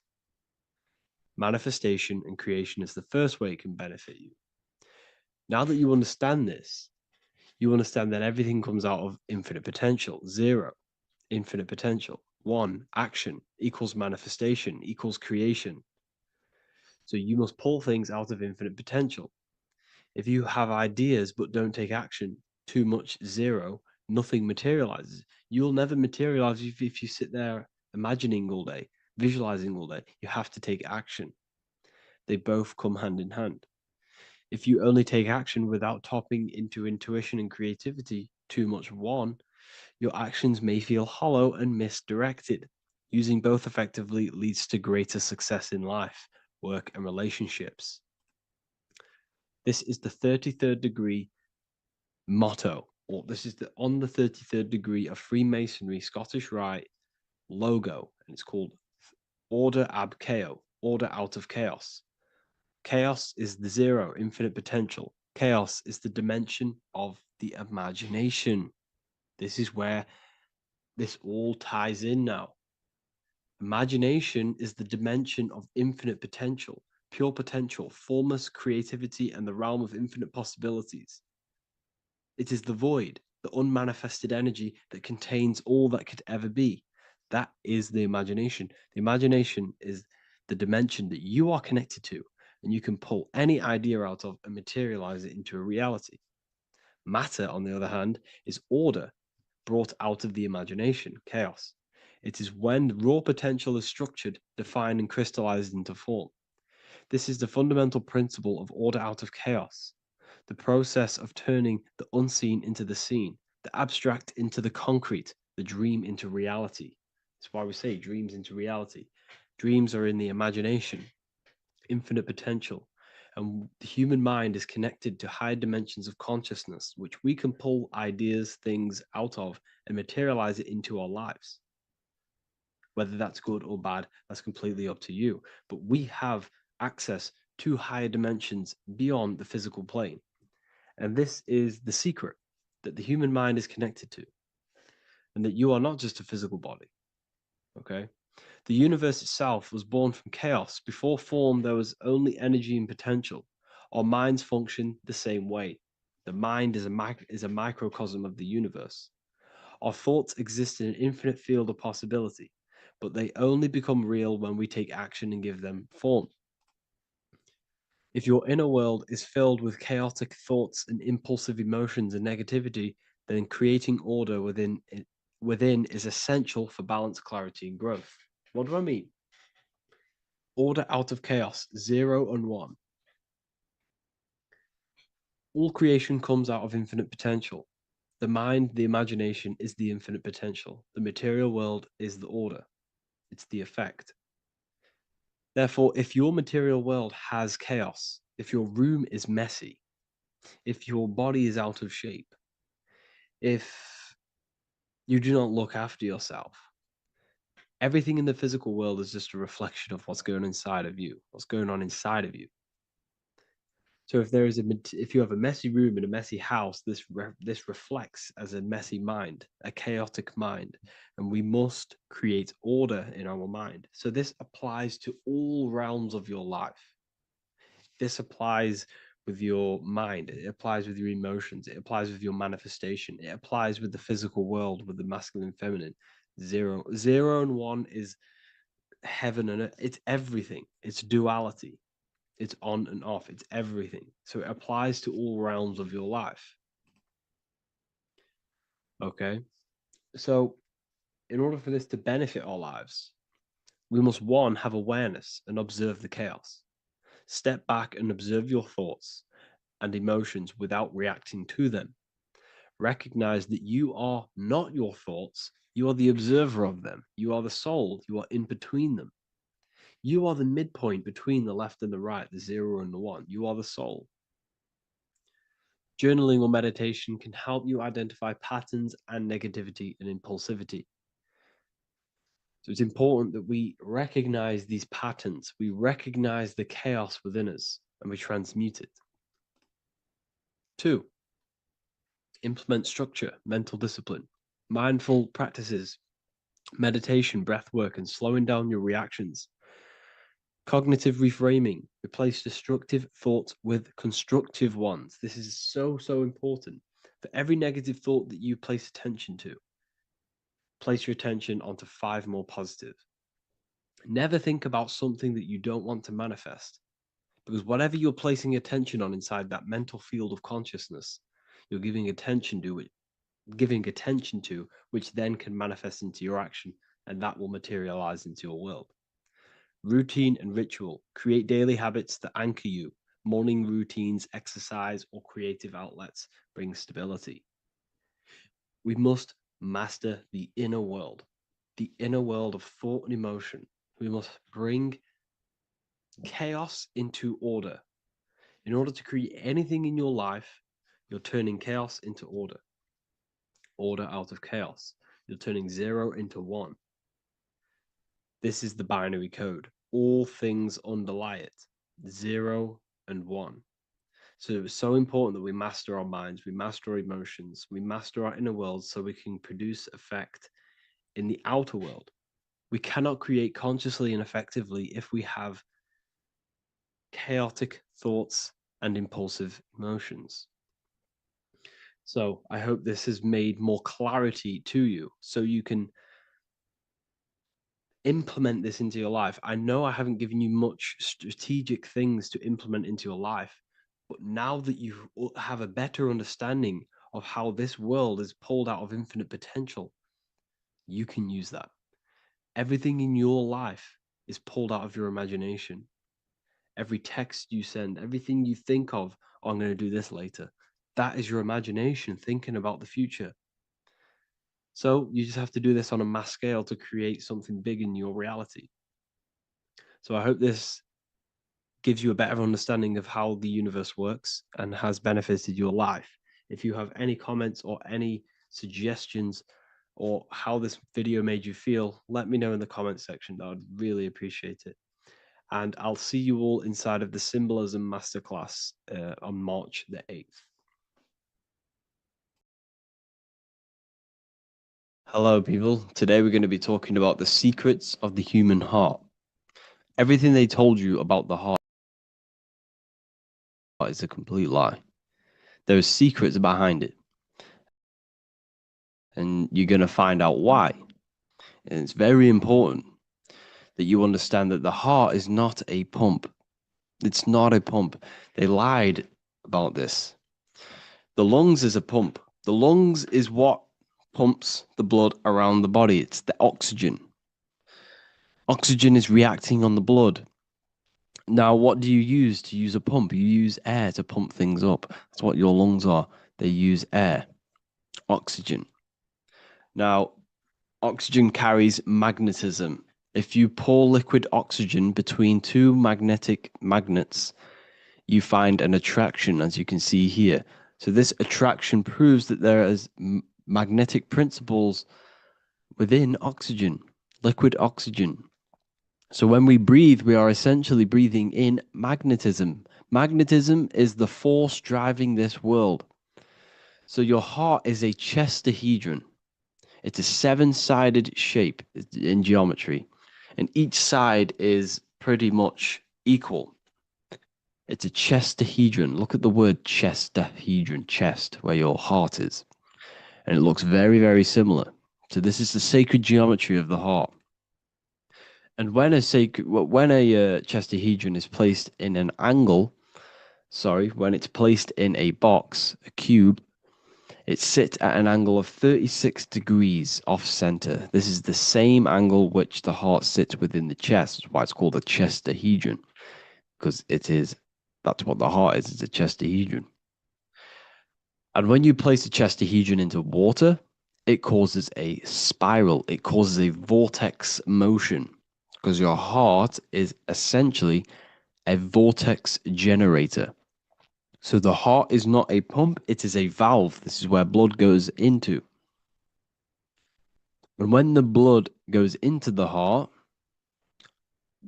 this is what causes it to vortex, because the heart is in a shape of a vortex. Look at the tissues, everything's wrapped around, everything's spiraled. See this here? This is the spiral of magnetism. So all of the valves and the cords and the fibers are all wrapped around each other. It's a vortex. And if you take off the tissue of the heart, you would see this. Kind of looks like the Holy Grail. And this is essentially the vortex spiraling of the heart tissues. And if you unraveled the heart, because your heart is one tissue, it's one muscle. Look at it here. This is a heart unfolded. And it's just spiraled together to create this. That's what the heart is. So the heart's tissues is spiraled here, and the heart itself is all wrapped around each other in a vortex, in a spiral. Because all spiraling is all to do with magnetism. So the heart is a vortex generator. The heart takes blood, so blood enters the heart. The heart charges this blood. It reacts with the heart. The blood is turned into the heart moves through the blood moves through a vortex motion within the heart and then goes back out of the heart. So there is something going on inside the heart which is very, very crucial that we might be missing. So the heart is spiraling blood, and there's a reason why it's doing this. When you spiral something, it gives it more energy. It gives it more frequency, more energy, more force behind it. So by spiraling the blood, It's turning blood into plasma. That's what the heart is doing. It reacts with the heart, it turns it into a vortex and turns the blood into the fourth state of liquid or fourth state of matter, which is plasma. Okay? Plasma is proved to be in the blood. Plasma is a part of the blood that carries platelets and red blood cells and white blood cells around the body. Plasma makes up approximately 55% of the blood. So plasma is a state of matter, which they'll never tell you about because they try and hide plasma as much as possible. It's ionized gas. And that's what's going on in the heart. The heart is a vortex energy generator for the blood. And the blood and the body is being fed by plasma. Plasma energy, the fourth state of matter. And if you go and read the Emerald Tablets will tell you this exact same thing. Emerald Tablets of Thoth. They're supposedly thousands of years old, or it was supposedly written by M. Doriel, who was an occultist. Apparently, he translated them. Either way, he was an occultist. So it's either written by an occultist or it's actually 100,000 years old. In the physical are these channels, the blood which moves through the vortical motion, reacting on the heart to continue its beating. So what is that telling you? The blood moves in vortical motion. It's a vortex. Reacting on the heart. What's it reacting with? There's something in the heart that turns blood into plasma. It reacts with the blood, reacts with the heart. Then it says magnetism, which moves through the nerves paths, carrier of energy to all the cells and tissues. So your body's being fed by magnetism, people. They'll never ever teach you this in school. That your whole body is running off magnetism and plasma. You're literally you are an energy being. When you understand this, you are made of energy. You're running off spiritual etheric energy that you cannot see. They just teach you in school that you're running off blood and oxygen. It's way deeper than this. We're being run by magnetism. Magnetism is the driving force of all creation. Magnetism, which moves through the nerve paths and carrier of energies to the cells and tissues. Akasa, which flows through the channels, subtle yet physical, completing the channels. Personally, I think Akasa is plasma. Okay, plasma is Akasa. Completing the channels. Each one of the three attuned with each other, each affecting the life of the body. So all of these three things, okay, the heart, magnetism, and Akasa they're all working together to create the body, to create the life. Form they the skeletal framework through which the subtle ether flows. So it's telling you ether is real.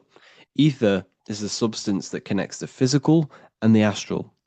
It's your etheric body is where your chakras are. So your chakras are your etheric energy body.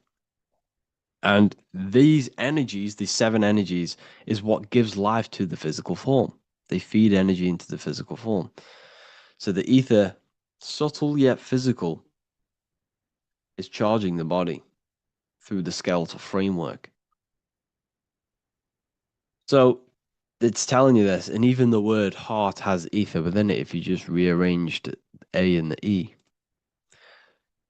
Put the H on the beginning of, put the H on the end of heart and you get earth.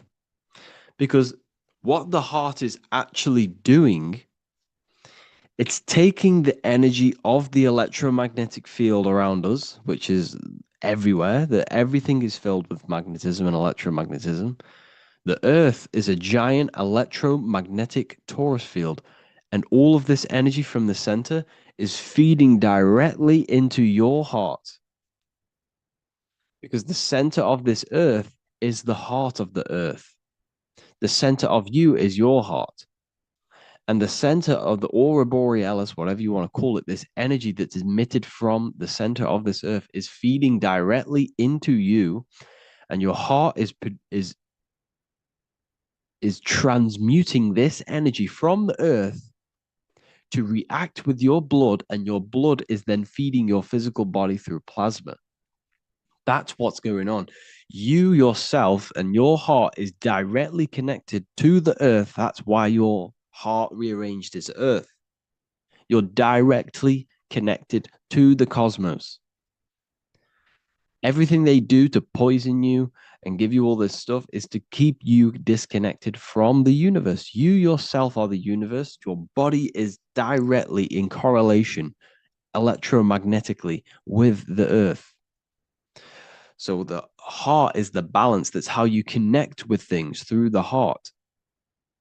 Okay. Here you see Jesus with the Sacred Heart, always pointing at the heart. Matthew 6:21, for where your treasure is, there your heart will be also. What's that telling you? What's your treasure, your goal, what you're doing in life? There your heart will be also, because your heart is a guide through this lifetime. Your heart has an intelligence. Every single organ in your body has consciousness, and you think with it. You can think with these different organs. You can think with the brain. You can think with the heart. You can think with, the reproductive area. That's why, everyone always says you're thinking with your penis. For if you're a man, you know about this. People say that. That's just a saying, but it's true. You think with these body parts, people, and your heart is a guide. It knows everything that's right. It knows the things that you need to do. So that's why your heart is called a chest, because your treasure chest is in the chest. Sorry, your treasure is in the chest. And what's the treasure? Your heart. All of the wisdom, all of the understanding, all of the guidance is inside of that heart. And you need to follow your heart. That's why we say follow your heart, to find your treasure in this life. Find your purpose. That's what your treasure is, your purpose in this life. So the heart is also producing your electromagnetic field around your body. And the heart is all to do with emotion. So thought happens in the mind, which is not the brain. Then the thought in the mind produces brain activity, electrical signals, and then these electrical signals are sent to the heart, which produces an emotion. So essentially, the brain and the heart are directly connected. You need to sync them. You need to sync the brain and the heart. Why? Because you need to be thinking with emotion behind it. If you think with lack of the heart thinking, also, if you think without the heart, you are only thinking for yourself and not for the empathy of others. You have to think before you take action of the emotion of others, and have thought of people's feelings behind. So you must sync the heart and the brain. The actions you must take must be in line with your heart. Your heart tells you everything. Before you do something, you can feel whether it's right or wrong. You can feel it deep down within you. When you quiet in your mind, you can feel it. Where when you're doing something wrong, especially when you're a child, because as you get older and you constantly do negative things, then yes, you can block out the heart completely. But deep down within people, they know what they're doing and they know whether it's right or wrong. You feel horrible when you do something bad. You feel it inside of you. And Manly P. Hall said, every time you go against the heart, you are destroying your electromagnetic field. It kills the magnetism of your body every time you go against it. Obviously, I don't know if this is true, but I agree with this. Manly P. Hall was an enlightened individual who understand the anatomy of the body, understand all of the occult things. And essentially, every time you go against your heart, you are killing the magnetism of your body, your cells, and everything about you, because your whole body is magnetic. You have magnetic attraction all over you. So there's a saying, well, obviously in Christianity, what happens in heaven happens on earth. Well, what happens in the brain happens in your heart. Heaven is the head, earth is the heart. Every thought you think produces an emotion in the heart. Every single thought triggers an emotion. You know, when people say they got a broken heart, because all of that emotion is in the heart. Not in the heart, but in the invisible intelligence behind the heart. You must understand there's a consciousness, an invisible spiritual consciousness behind every physical thing. So your brain is dual, your heart is single. Your brain consists of two hemispheres. So when it comes to decision making in the brain, there can be confusion between the left and right hemispheres. This is why when people are confused. But the heart is a singular organ. And if you go onto Google and type in brain cells found in the heart, there are 40,000 neuron cells in the heart, the exact same cells which are found in the brain, in the cranial brain. This means that your heart is essentially a brain for your emotions. That's what it is. And your emotions tell you what is right and what is wrong. So every thought you think produces an emotion, and whether that emotion is good or bad will tell you whether something is right or wrong. So the heart is the guidance through this life, and your higher self resides in the heart. You have to follow the heart. You have to do what the heart tells you all the time. So I hope you enjoyed this video, people. Please feel free to contact me if you have any video ideas or anything like this. And welcome to the university. I look forward to connecting with you all. Hello, everyone. Today we're going to be discussing the esoteric and occult meaning behind the story inside of Genesis, the story of Adam and Eve. This is a widely known story, but not many people know the true esoteric meaning behind it.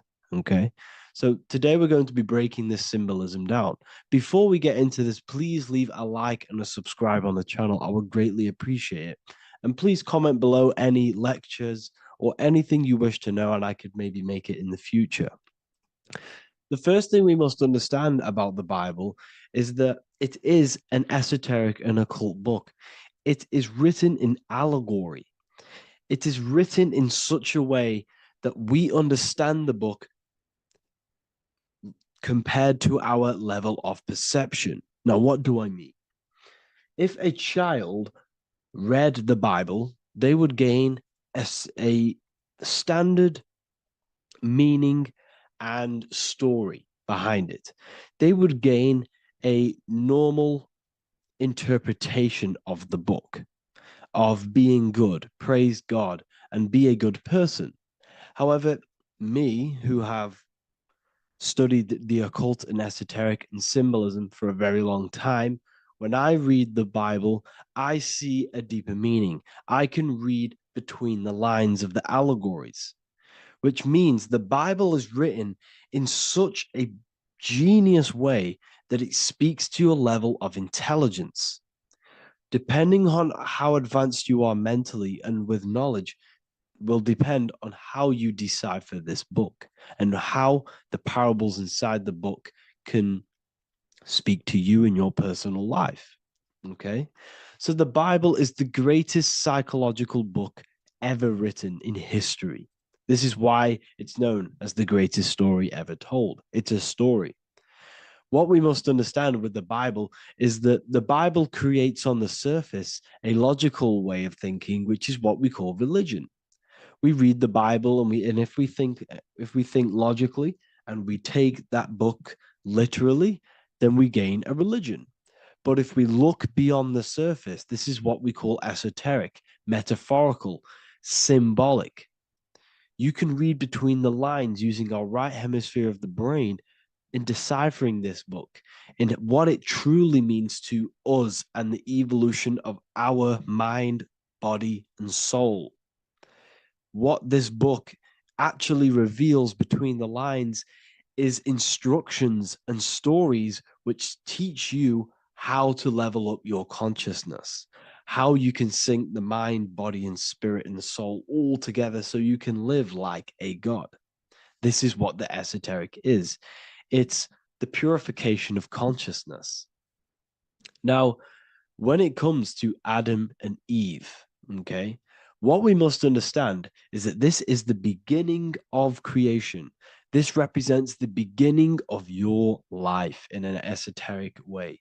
This is symbolic for the beginning of your incarnation into this physical world, okay? And we have Adam, masculine, Eve representing feminine. These are the two masculine and feminine energies which create the whole material universe, okay? And as we are born with a pure consciousness. We are born with pure consciousness. Well, now, what do I mean? As a baby, we have no knowledge. We are pure essence of the soul. You know, we don't gain the knowledge of good and evil. We are pure.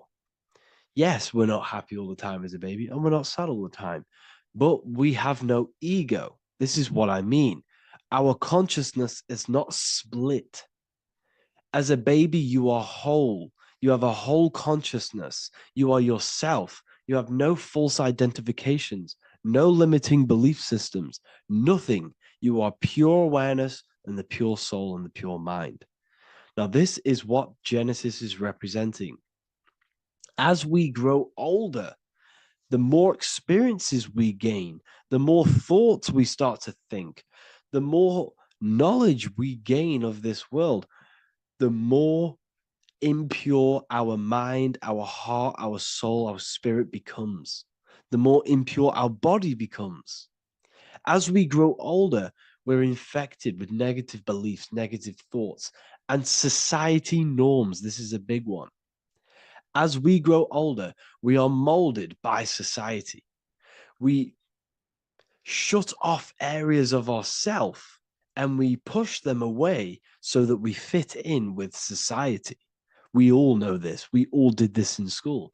We pushed away parts of ourselves to act cool or to fit in, whatever it may be. Whatever type of person you were in school, we all went through this because society and culture is programmed. So as we grow older, our consciousness splits. We gain a persona, an ego, and we gain a shadow self, the subconscious, and we gain an ego. Now, the ego is what you show to people. It's that character that you show, that you put on to your culture, to your family, to your friends. This is a false identification. And we also gain a shadow self. The shadow self is gained through experience. This is the subconscious. Our ego is created through experience. And so is the subconscious and the shadow self. Okay. So as we gain age in this material body, we fall from the Garden of Eden. We gain the knowledge of good and evil. This is what the symbolism represents of us leaving the garden, us eating from the fruit. Now, the fruit represents the knowledge, it represents the insight, the experience, which splits our pure consciousness. Our soul splits. Okay? We lose connection with the divine. We lose connection with our pure self through material experiences. We may lose ourselves in material experiences. We may lose ourselves in lust and material gain, wealth, and all of these lovely things that the material world offers. We lose ourselves in this. Okay? And not only that, there's another symbolic thing that we're missing with being a child. There's another symbolic meaning behind this tree in this story of Adam and Eve. And this is sexual energy. Okay. As we are a baby, we have no ability to create another human life. We have no sexual urges. We have no desire for the material things as a baby. Nothing.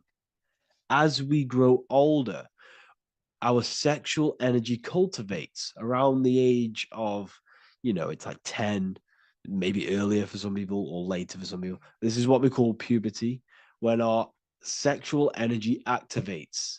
This is when the masculine and feminine energies are present within the body. And we are now given the ability to create human life. We're now given the ability to bring in a soul into the material world.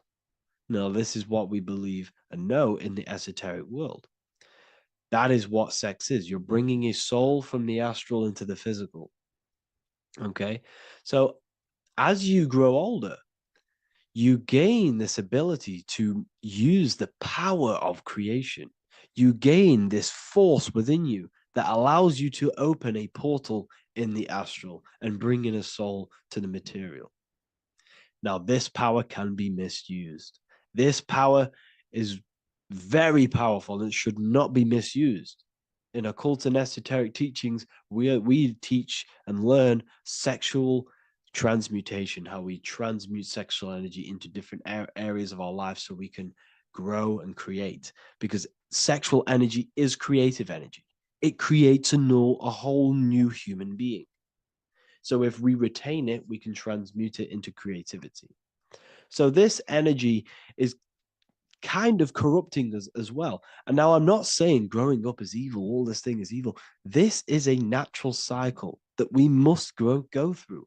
The soul of us must go through this cycle so that we learn, so that we overcome it, so that we gain mastery over ourselves, so that we expand ourselves. I recommend you watch the Evolution of Consciousness lecture that I did on my YouTube. An amazing lecture.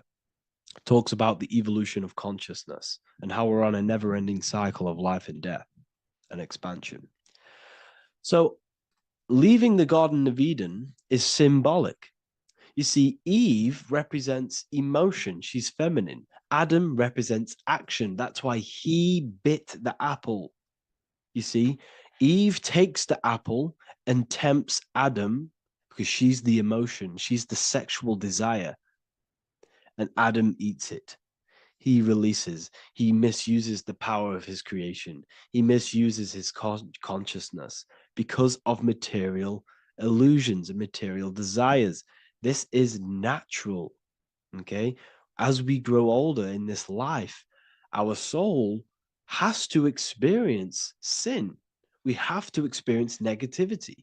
We have to experience evil, okay? And we have to misuse this power within us to learn about it so we can overcome it and gain control over it.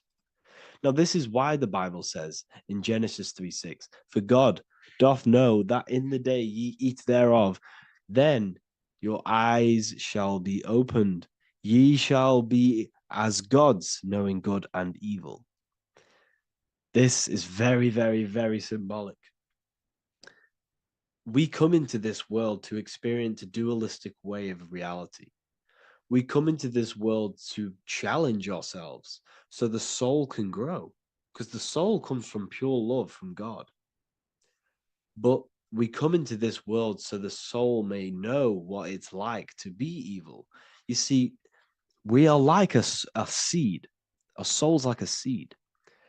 And when that seed grows, okay, and it's planted, them roots must grow to hell in order for the top of the tree and the roots to grow to heaven. In order for the soul to reach the highest states, it must descend down into the lowest states.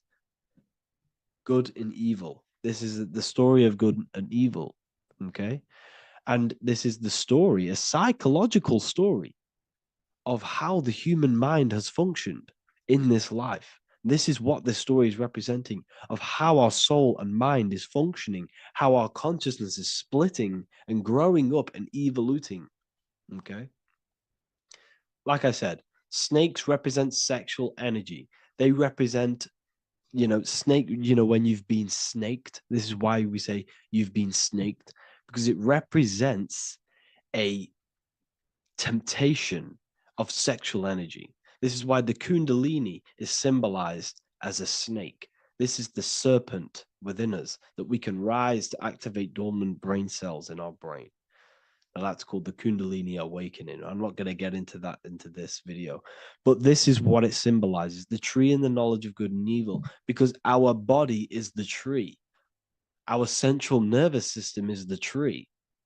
The snake is our sexual urges and this false temptation that tempts us to interact with sin, the material world, okay, and go against our higher divine self. This is what it represents. Now, it's very, very symbolic. Not everyone is going to agree with this, but this is my interpretation of Genesis based on my research of occultism, symbolism, metaphors, and me studying the Bible. This is my interpretation, and I hope it resonates with you. It might not resonate with you, but this is what makes sense to me, and this is what has made sense to many other occult researchers who are in this space as well. Okay. So please leave a like, leave a comment, leave a subscribe. I'd greatly appreciate if you could, just give me some support on this channel. We're nearly at 100,000 subscribers, which is insane. I just want to say thank you all. And yeah, I will see you inside the university if you join. I'll look forward to mentoring you, connecting with you on the live calls. There's a new symbolism course which is going to be available very, very soon. And yeah, if you join the university, you also get a 30% discount on all of my products, astrology readings, one-on-one calls, all of my books. Yeah, so I hope you gain some insight on this video, and I'll see you in the next video, and I'll see you inside the university. Have an amazing day. What if the word Yahweh is proof that God is embedded in our very own being? Stay with me, because what I'm about to show you might change the way you see yourself forever. Today's topic is decoding the mystery name of Yahweh, the sacred name of God from the Hebrews. By the end of this video, you'll uncover the true meaning of the word Yahweh and how your connection to it unlocks your own personal power. When we look at the word Yahweh in Hebrew, we flip it on its side. We're actually looking at the human body. These are the legs, this is the torso, here are the arms, and here's the head. So if we actually switch this on its side, we see the human body.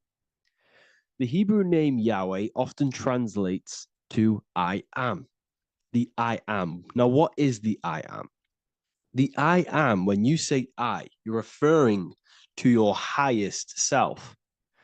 Everything with the letter I in the beginning, most of them words are referring to our inner self, inside, intelligence, internal, in.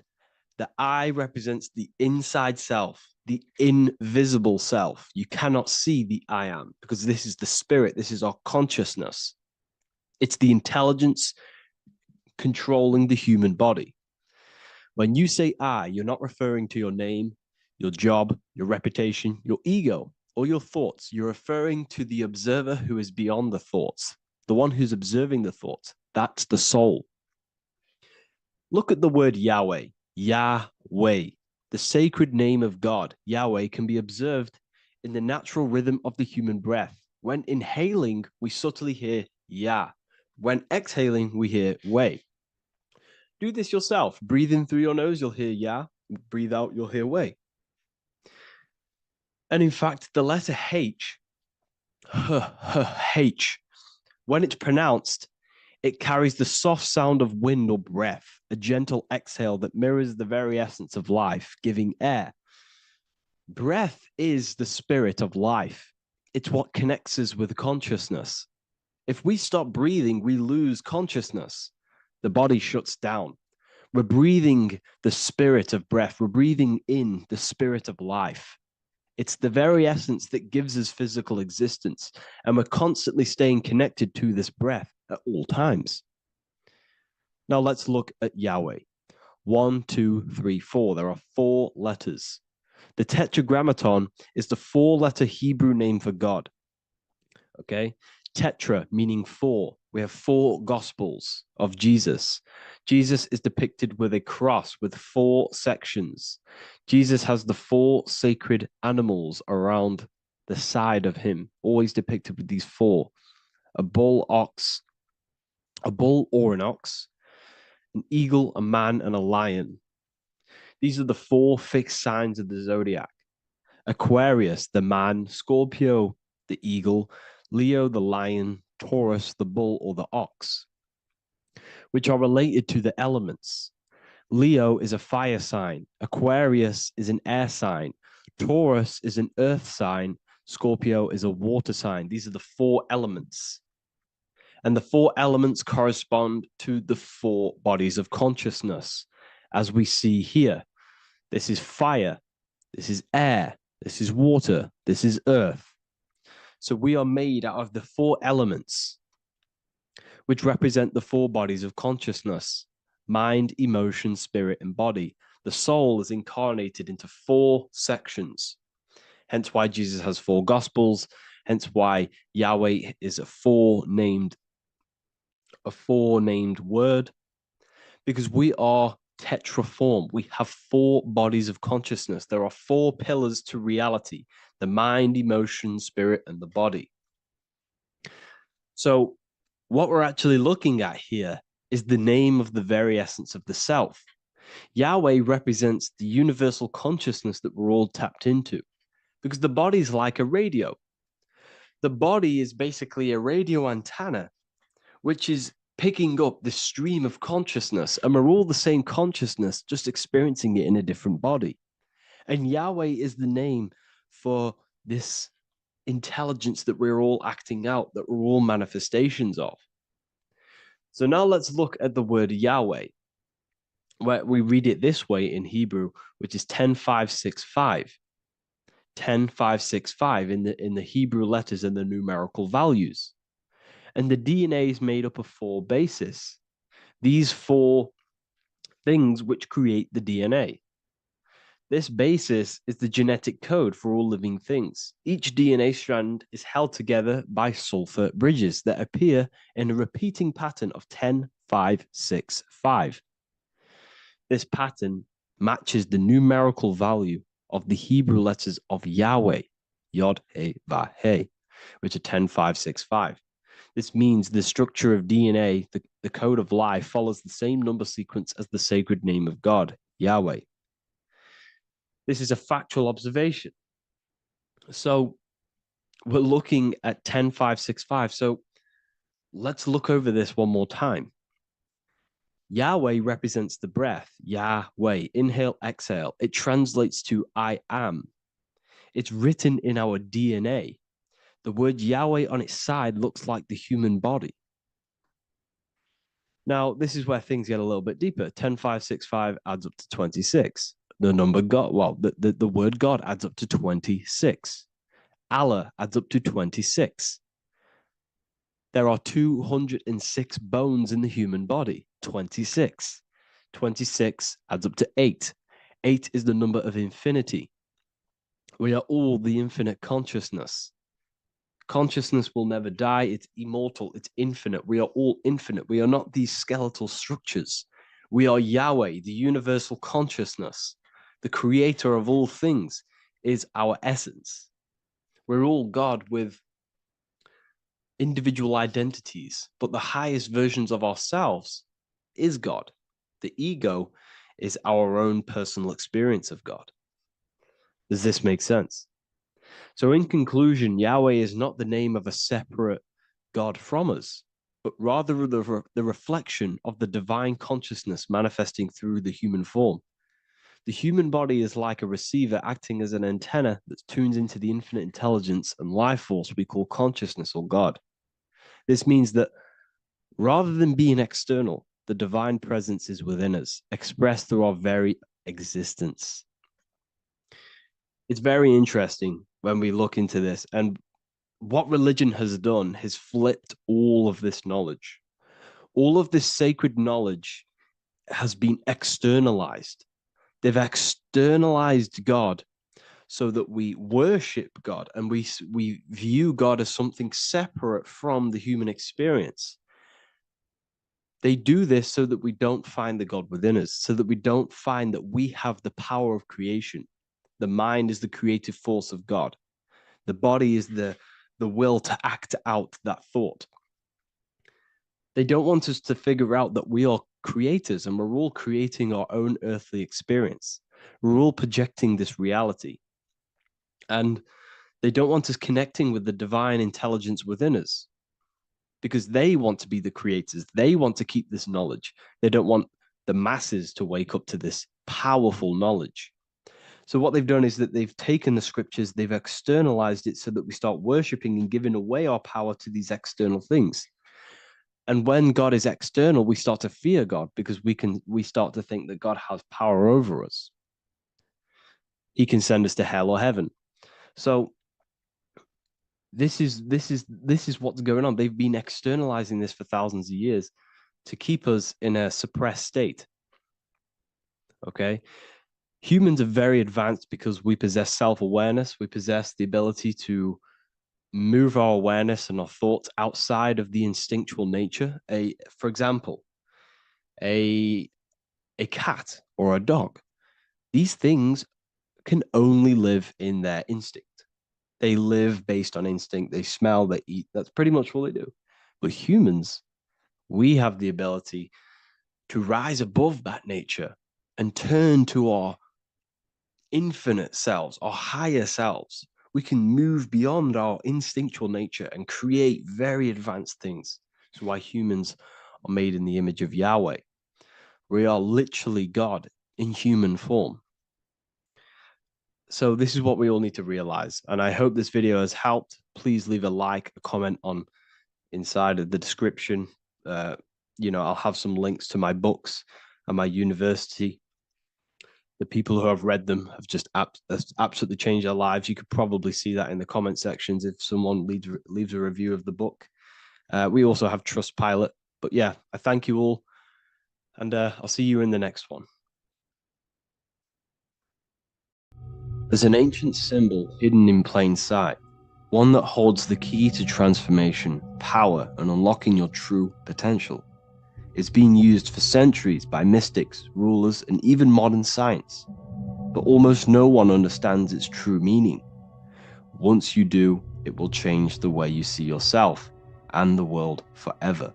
Stay with me, because this could be the key to your own awakening.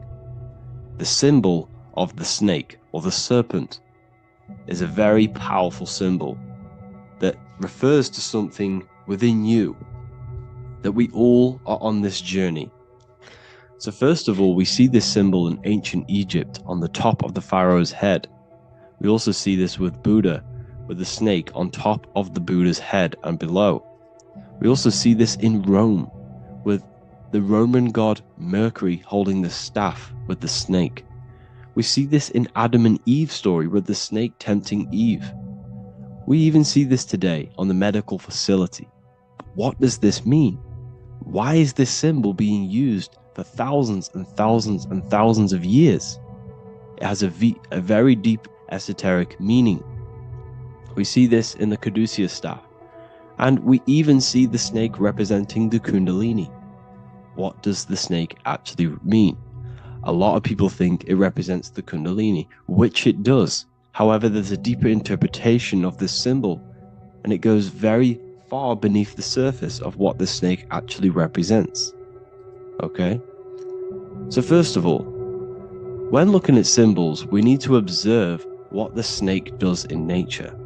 The serpent sheds its skin. The serpent shedding its skin is a sacred symbol of an inner transformation. It transforms from its old self to a new self. It sheds layers of itself. As the snake discards its old exterior, it mirrors our own journey of realizing outdated beliefs and patterns, paving the way for a renewed, authentic self on the esoteric path of awakening. Essentially, it represents transformation, but not transformation of our physical bodies, transformation of our inner world. Now, this is where things get a little bit tricky and you may become a little bit confused, but I'm going to make this very clear for you. The snake symbol or any symbol can be used for different context. For example, the Kundalini. We see the snake representing the Kundalini. We all know that energy can't be destroyed, only transferred. Like I said, this is a transferring of energy. It's a changing, a transforming shedding its skin. It represents transformation. Sexual energy is energy, and we can transform the sexual energy into a Kundalini awakening to activate dormant brain cells in our brain and to activate the human light body, which is the spirit. We can cultivate, save, and retain our sexual energy, transmute it up the spine to activate the brain. This is a symbol of transformation, of energy in this context. However, when we go to the emergency services, this does not mean the same thing as the Kundalini. The snake in this context represents transformation of health. When we are picked up by the emergency services, we are looking for a transformation. We are unwell and now we need to transform to well-being. This is why they use this symbol. It represents transformation, especially with the pole and the snake climbing. It's climbing, it's transforming from the bottom to the top, shedding its skin, shedding old layers, transformation. We see this in the Bible with the snake tempting Eve to eat the apple of the tree of knowledge of good and evil. Well, what does this mean? Where's the transformation in this? Well, this is a very hidden one. The transformation takes place in Adam and Eve's consciousness and their mind. They go from a pure, whole state of consciousness, from being tempted by the snake, and they eat it and they transform into knowing the good and evil, into the dualistic ways of thinking and the dualistic meaning of this world. Let me rephrase that. They understand the dualism of this world, and they now understand the two good and bad ways of thinking. They know the knowledge of good and evil, of duality. They shifted from a whole state of consciousness into their consciousness being split into good and evil. This represents the journey of every single soul that incarnates into this world, including yourself. When you were a child, you were whole. You had no understanding of good and evil. But as you grew older, you eaten the fruit. You grew to understand the knowledge of good and evil. Your consciousness split from a whole into a separate and divided way of thinking and divided understanding of the world. We suppressed aspects of ourselves to fit in with society norms. And we just limited ourselves with limiting belief systems. We knew the knowledge of good and evil. Our consciousness split from a whole state. This is what Adam and Eve is symbolic of. We see this with the Roman god Mercury, with the snake. Mercury represents intellect, communication. He's always flying in the air, which represents the air, the mind, the intellect. He's holding the snake to represent transformation of the mind. This is what we call mental alchemy, turning base metals into gold, turning the unenlightened aspects of our mind into enlightened ones, turning our negativity into power and control. We see this with Buddha, and Buddha is all to do with transformation of the inner world, transformation of the mind and the soul and the emotions. And it also represents the Kundalini. We see this in ancient Egypt. We always see the snake on the head, representing the place where the third eye is, representing the intellect or the mind's eye, the third eye, whatever you want to call it. This is the place of the invisible intelligence within us. This is our mind or intellect. And this is the transmutation of the mind. This is why the snake is on the head, representing the transformation of the mind, going from the unenlightened into the enlightened, going from the uncontrolled to the controlled mind, so that we can control the very fabric of reality. I've kind of just given that away. Why is this important?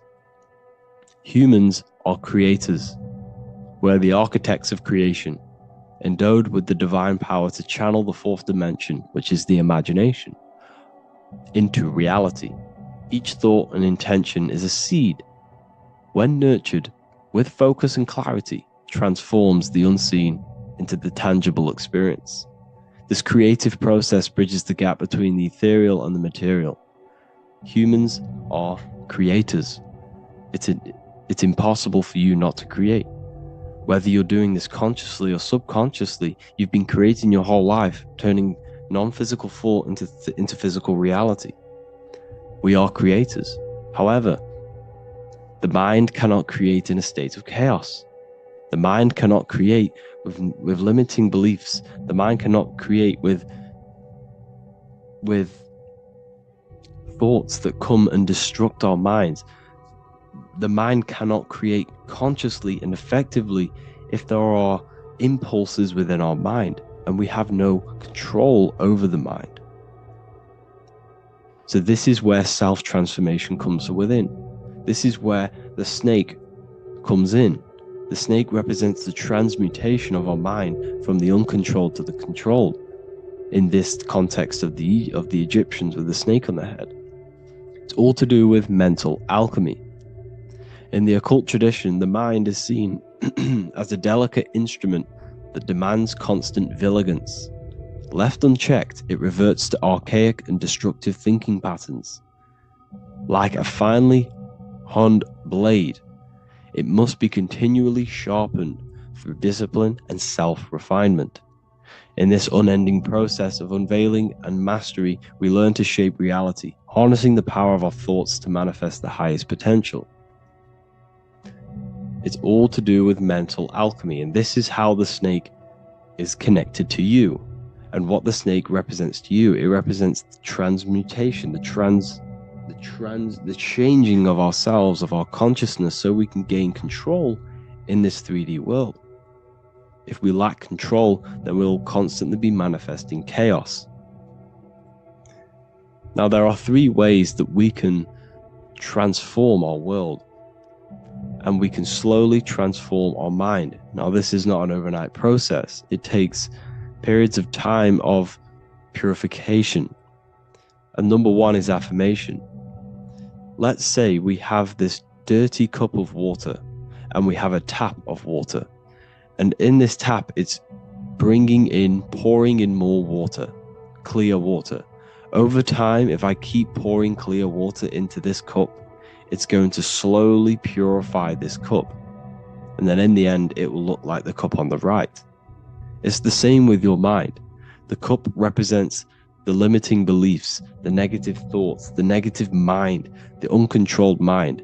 But if we keep repeating affirmations over and over and over again, such as I am disciplined, I am powerful, I am limitless, over time this can purify our subconscious and we can gain control over the mind, and we will become conscious of the thoughts that we are giving attention to.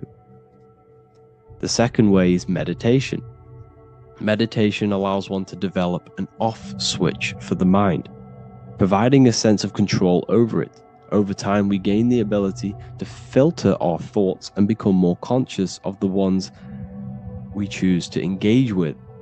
Meditation, over a period of time, will give you this button that allows you to filter out negative thoughts. If you have a negative thought in your mind, you'll be able to become conscious of this and redirect your mind's attention. This is all about self-control, because remember, we become what we think about. The snake represents the transmutation of the self. And another way is visualization. Visualization allows your subconscious mind to experience the reality you desire, accepting it as truth. As the subconscious becomes more immersed in this imagined reality, it works to manifest it into your conscious experience. Your visual eye, visual eye. You're using the mind's eye to see and mold your future. That's what imagination is for, to create in your future. You can become your future now in your imagination. And this can slowly purify your consciousness, slowly purify your mind, which will then, if you do all 3 of these over periods of time, you will see great transformation from the inside out. And your outer world will start to mirror your inner transformation, because it's as within, so without. You change your inner world of consciousness, of thought and emotion, you'll change your external reality and your circumstances. So I hope this lesson has gave you a great understanding of what the snake actually represents. And now that you see it, you will see this everywhere. Every time you see a snake, you know it represents the transformation. So please, if you can, leave a like, comment, and subscribe, and turn on the alerts to make sure you never miss a video. And if you have any video suggestions, feel free to make a comment and I can make a lecture on it. I appreciate you all watching this video today, and I'll see you all inside my university if you're inside, and I'll see you all in my Telegram if you join, and I'll see you in the next video, of course. Thank you and take care. Welcome to Revival of Wisdom. This video is going to be about the flat earth and the breakdown of the whole cosmology. We're going to be digging very deep. I've got a lot of pictures and images to show you, and a lot of dots to connect. So let's start with the Freemasonry art. So this artwork we have here is the Freemasonic cosmology, as they know and believe. So what is it symbolizing? We obviously have to start off with the 4 pillars representing the 4 corners of the earth. The 4 corners with duality. You see, there's everything on earth. There's good and evil. Good, evil, positive, negative. Good, bad. This is the checkerboard. This is what it symbolizes. Okay. Obviously, we have the sun, the moon. The sun gives you energy. It's the anode. The moon is the cathode. It's the opposite. It takes your energy. So therefore, you become sleepy when the moon comes out. You see, everything on earth, everything in the universe is balanced. There's complete balance symbolized by duality. There's always 2 opposites. We have the all-seeing eye, and obviously 7 stars representing the 7 planets, but not planets as in we know planets. They're not physical spinning balls of gas. They are energies. They are lights emitting from the realm above this realm. They are lights through the firmament, through the electromagnetic field. So let's go through that again. The 4 corners, duality, positive and negative, cold, dry. Everyone on earth has an opposite. Everyone, there's 2. Okay, and then we have the sun, the moon, the 7 planets with a 5-pointed star. What's the 5-pointed star?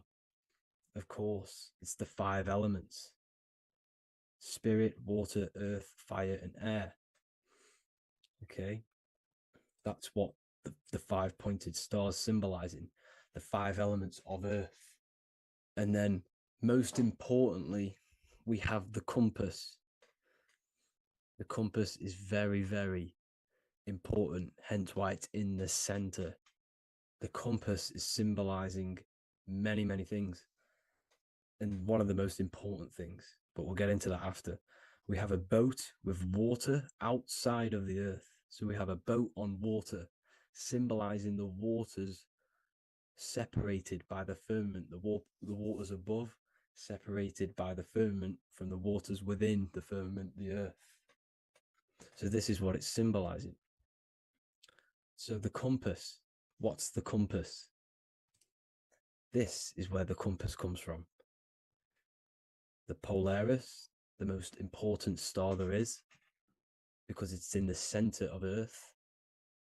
The sun, the moon, and the black hole, black sun. Because all creation comes from center, the seed center. Okay, but we'll get into this after. But also, this is a very important Masonic symbol because they use this symbol a lot. This is one of their main symbols, hence why Neil Armstrong has the Masonic ring with the compass on it. The people who supposedly went to the moon, which obviously they faked to push this globe model, because the globe model is based upon fear. Because The globe model, if they can sell you the globe model, they can sell you anything then. You don't know where you actually are. The globe model is to push fear upon the masses, because the globe model means there's not enough resources. There's also risks of asteroids hitting the planet.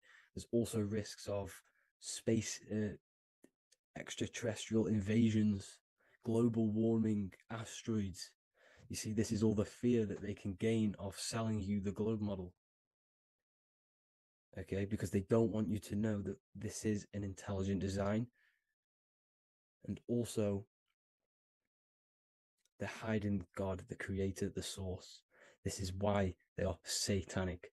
They are opposites. They are lefty, Lucifer, right, righteous, godly.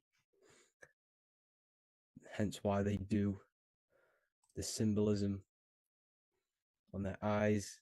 666. This is another famous, what's it called? Sorry. Famous astrologer.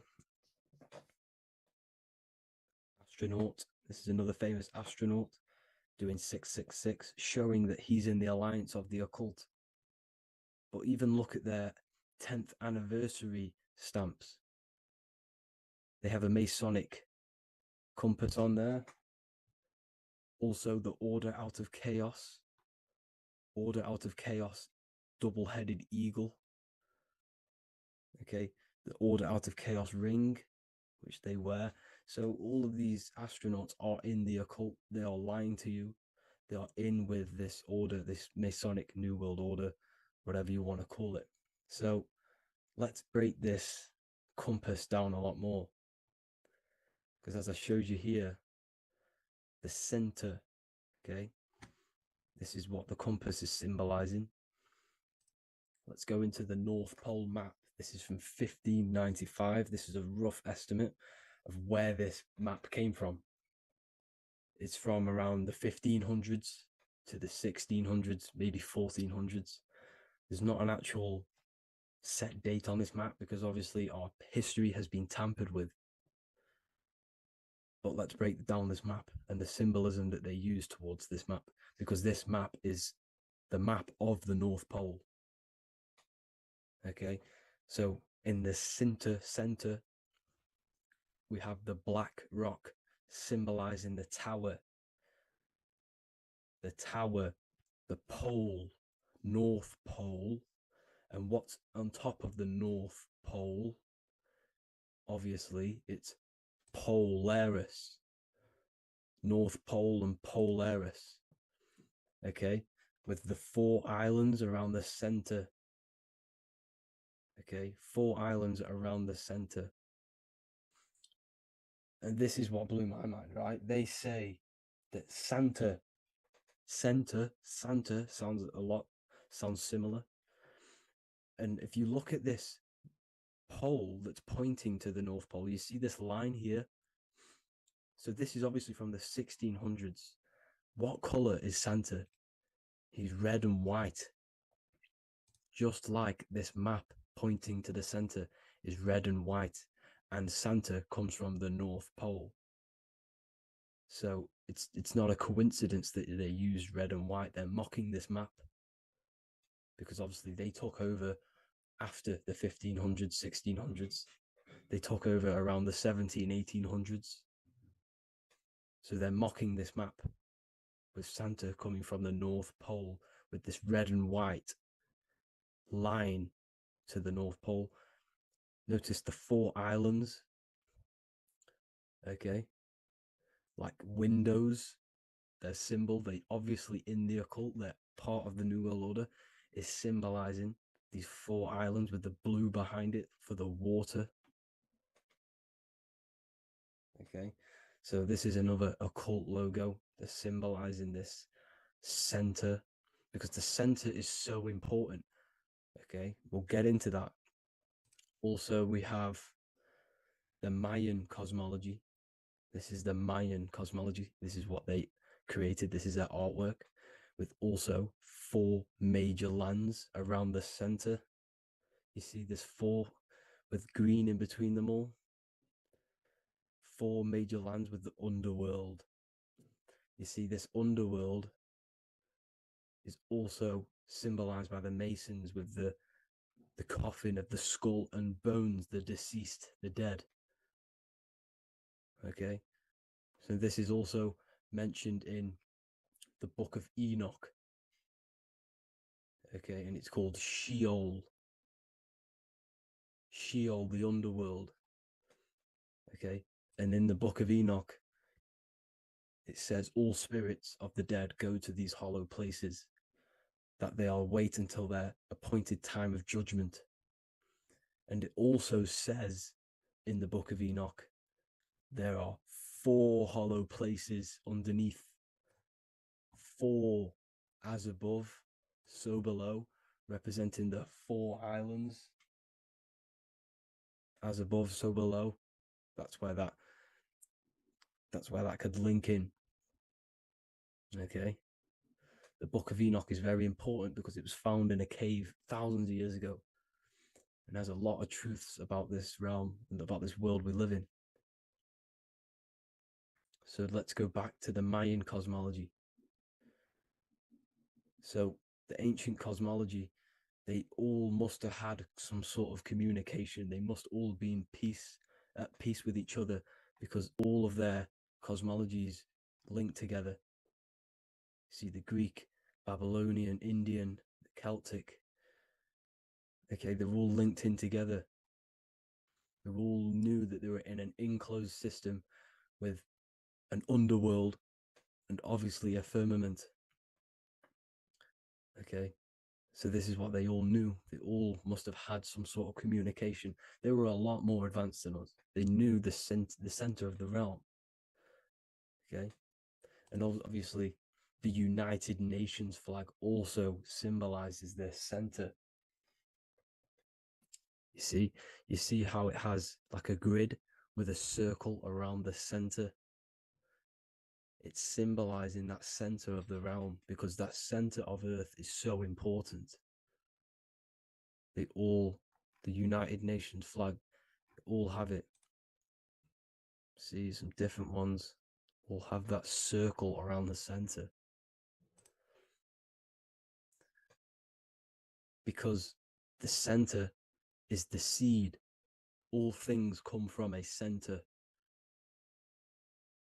So the torus field is so important because it is the spark of life. It's the building blocks of the universe, this creation. Because all things have a torus field. Just like an apple with what's in the center of an apple, a seed. Because the center is where the energies hold, is where the energies meet, and it creates that spark of life. Just like your heart is the center of your body, and it has an electromagnetic field. Because the center, all things come from the center. So this is why the North Pole is so important, because this is why it's so important, because this is where the creation sparked from, the center. This is where the most electromagnetic energy is stored. So this is why the northern lights come from the center. It's electromagnetic energy. This is what the northern lights are. It's being emitted from this black hole in the center. Okay? And obviously, what else is on the center? Polaris. Polaris is the center star. Okay? So the center star is what sits on top of this North Pole, Polaris, because it's a pole of electromagnetic energy, symbolized as a black rock, a black hole, pole.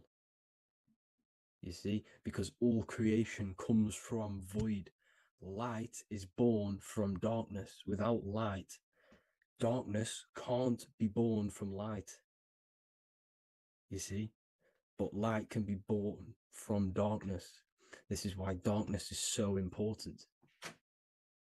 And this is why there's a black hole in the center of our realm, like the black sun. the black sun, the Polaris star, the North Star. You see, so this is this North Pole, Polaris. This is what they're talking about. And this is why compasses are an 8-pointed star, because Polaris is symbolized as an 8-pointed star. This is where a compass will point you to. It will point you to that center.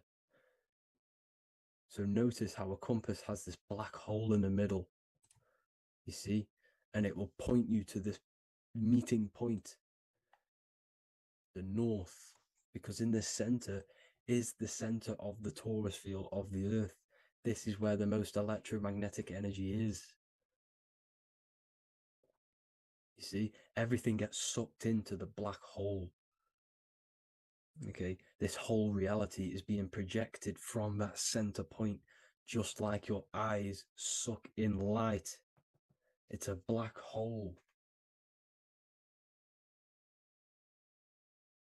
Your eyes suck in the light of this light being emitted from this center place, this electromagnetic energy at the center, which is the seed of everything, of everyone. You see, just like an apple has the seed in the center in darkness, because in the center of the apple, it's dark. It's black. It's pitch black. But that's where the seeds are. That's where the life is. But Polaris is so important because it's that center star which lines up. It is the pole, it's the top of the pole of the torus field. So Polaris would be here at the very, very top. And this is where the compasses point you to. And this is why the star of Ishtar, the 8-pointed star of the Sumerians, also talked about this 8-pointed star, and it's called the star of Ishtar. Okay, and who is Ishtar? Ishtar is the goddess. Okay, so she's not a male, she's a female, because every creation is brought through a female, a womb. Every single human on earth is brought through the womb, the sacred feminine energy. And the womb is pure darkness. There's no light in a womb, just like the center of our realm. It's a black hole. Okay, and guess what? She's the god of fertility and sexuality. She is responsible for all life. Okay, so the star of Ishtar is the star of Polaris, which is symbolizing the responsibility for all life, the center of our realm, the black sun, the black hole. Okay, so this is what that god of Ishtar of the Sumerians is talking about, the goddess, the womb, the seed of creation. So this would be the portal, more than likely the portal in and out of our realm, because it's the top of the torus field. And what's above this realm is the heavens. So this is where you get sucked in from the heavens. Your soul gets sucked in and brought onto this plane of existence called Earth. These are some space NASA symbols. Look how much Polaris symbolism there is. And notice how it's at the center. You see this circle? This is like a half circle. And at the center is an 8-pointed star of Ishtar. It's the same thing. It's Polaris. It's at the center. And notice on some of these, look, this one is a bear holding the key and an arrow pointing to the Polaris star, so that they hold the key to Polaris. Another one with like a demon holding a key to the what? Polaris on top of him. Also an eagle, which is a Masonic symbol, the eagle holding a key. On top of the center, you see, and notice how there's an arrow going up to the Polaris and an arrow down, as above, so below, to Earth. So you can go out of Earth, and into Earth through Polaris, and the eagle holds the key. You see? The eagle holds the key, just like this. This demon dragon holds the key to Polaris. And look at this one, Earth, with an arrow up to Polaris, an 8-pointed star. So Polaris is more than likely that portal which the Anunnaki used, the Sumerian gods used, because the Anunnaki symbol is also an 8-pointed star. Okay, and like I said, that center is the seed of creation. The center is the black hole.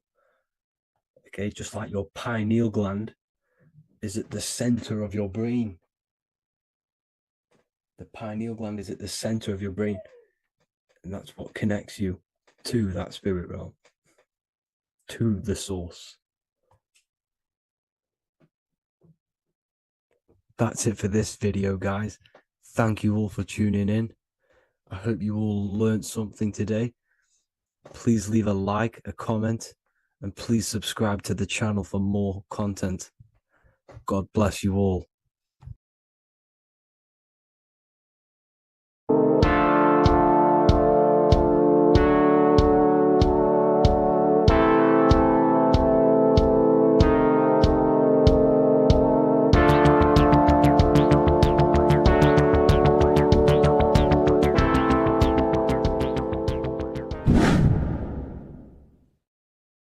Welcome back, people. We're back with another video. Let's jump straight into this. Make sure to tune in till the end, because this has got so much information in this video. So sit back and enjoy. So everything's Taurus fields. The Earth's a Taurus field. Everything's Taurus, which is electromagnetic field, electric and magnetic. The center of the Taurus field is where the two opposing forces meet in the center. And this is what creates the plane of inertia, the dielectric plane of inertia. Okay? You got red shift, blue shift, positive, negative, south and north pole, right? This is what the ancients were showing with the tree of life. As you can see here, this is the plane of inertia, and this is the Taurus field.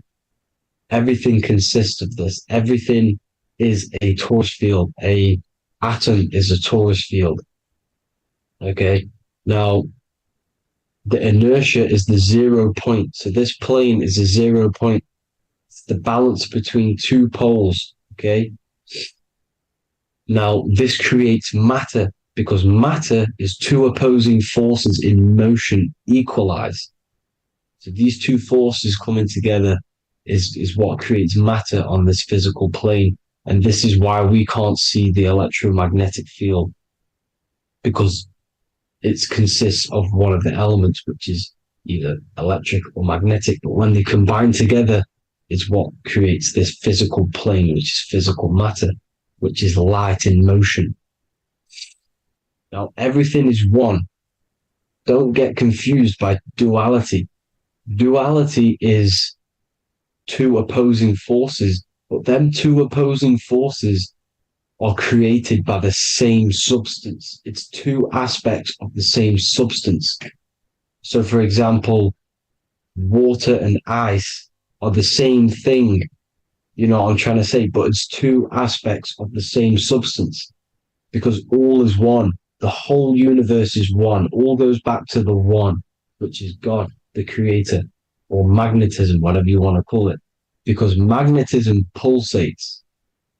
Electricity has two poles, red shift, blue shift. Okay, so red shift, blue shift is electricity, and electricity vibrates, and all vibration always comes back to a standstill point. But magnetism is what pulsates. This is why your heart pulses. You breathe, which is a pulse. This is the breath of the universe, magnetism. Now, this is why the earth is green, okay? Earth can be spelt heart. If you just move the H to the beginning, it spells heart, okay? Because the heart is the center of the torus field, which is the heart chakra for us humans, okay? We consist of the same field, as you already know. Heart being the center, which is green, which is the center of the 7 colors. The center of the 7 colors. This is the most powerful chakra in your body. People think it's the crown chakra, but it's the heart chakra because it's the center of the torus field. You must align them all and combine them all into one, which is the heart chakra. Now, earth is green. Nature's green. Okay, this is because we live on heart chakra, the plane of inertia. It's the center of the torus field. Okay, and this is what the Egyptians called Isis, which is nature. Nature is balanced, and nature is female, Mother Nature, because it looks after us with the fruit it grows with abundance and the water. It's a female energy, Mother Nature, and this is the symbolism of an equal, balanced arms. This is the scales. It's balanced. Mother Nature is balanced. This is why the sky is blue, because what comes after the heart chakra? Blue. Sky is blue. We live in Midgard. This is what the ancients called Midgard. You don't have to take this tree literally. It's a metaphor. We live in Midgard, where both positive and negative duality here. Now, Mount Meru. Mount Meru was known as the center of the earth, okay, or known as Hyperborea. And this is the North Pole, the electromagnetic North Pole. But when I say Mount Meru, it's not an actual mountain. They weren't saying there was a real mountain in the center of the earth, a magnetic rock. No. The plane of inertia, okay, there's something called a hyperboloid. That's what it's called, a hyperboloid. And this is the center of the torus field. And this hyperboloid is what is in the shape of a mountain, you see? So if I go to this next one, they say Hyperborea on this map. Why do they call it Hyperborea? Because this is the hyperboloid in the center of the torus field. And this is the electromagnetic mountain, a metaphor. Mountain, what they're metaphorically saying, this is the electromagnetic mountain at the center, the double vortex, the center of the torus field, which is the North Pole. Pole of electromagnetic energy. So this is why they call it Hyperborea. It comes from the word hyperboloid. And the center of the earth is so sacred. And they symbolize this with, obviously, the North Star, which is Polaris. And this is where the swastika comes from, because it's the 4 seasons moving around the North Star. This is the Big Dipper constellation moving around the North Star, which is Polaris. There's that pole again. Pole. Magnetic pole of the torus field. And this is where the green, emerald green, aurora borealis comes from. It comes from this center hyperboloid at the center of the earth, where the most electromagnetic energy is stored. The center of the plane of inertia. The center of the plane of inertia. This is the all-seeing eye as well. As you can see, they got the sun, the moon. This is the Masonic cosmos, the sun, the moon, and the all-seeing eye, because the eye is Polaris, the eye of the stars. It's all a big eye. Now, the eye means a lot more as well. It's not just that. There's different ways you can interpret symbols. Now, this is the emerald tablets. Deep in Earth's heart lies the flower, the source of the spirit that binds all in its form. Okay? The flower of life is thine own place of thine spirit, and stream through the earth as thine flows through thy form, giving off life to the earth and its children, renewing the spirit from form unto form. This is the North Pole. That is what he's talking about. He's talking about the aurora borealis. Aurora borealis. It's the earth's aura. Emerald green. Heart chakra. Plane of inertia. Green. Earth. Heart. You see? all related.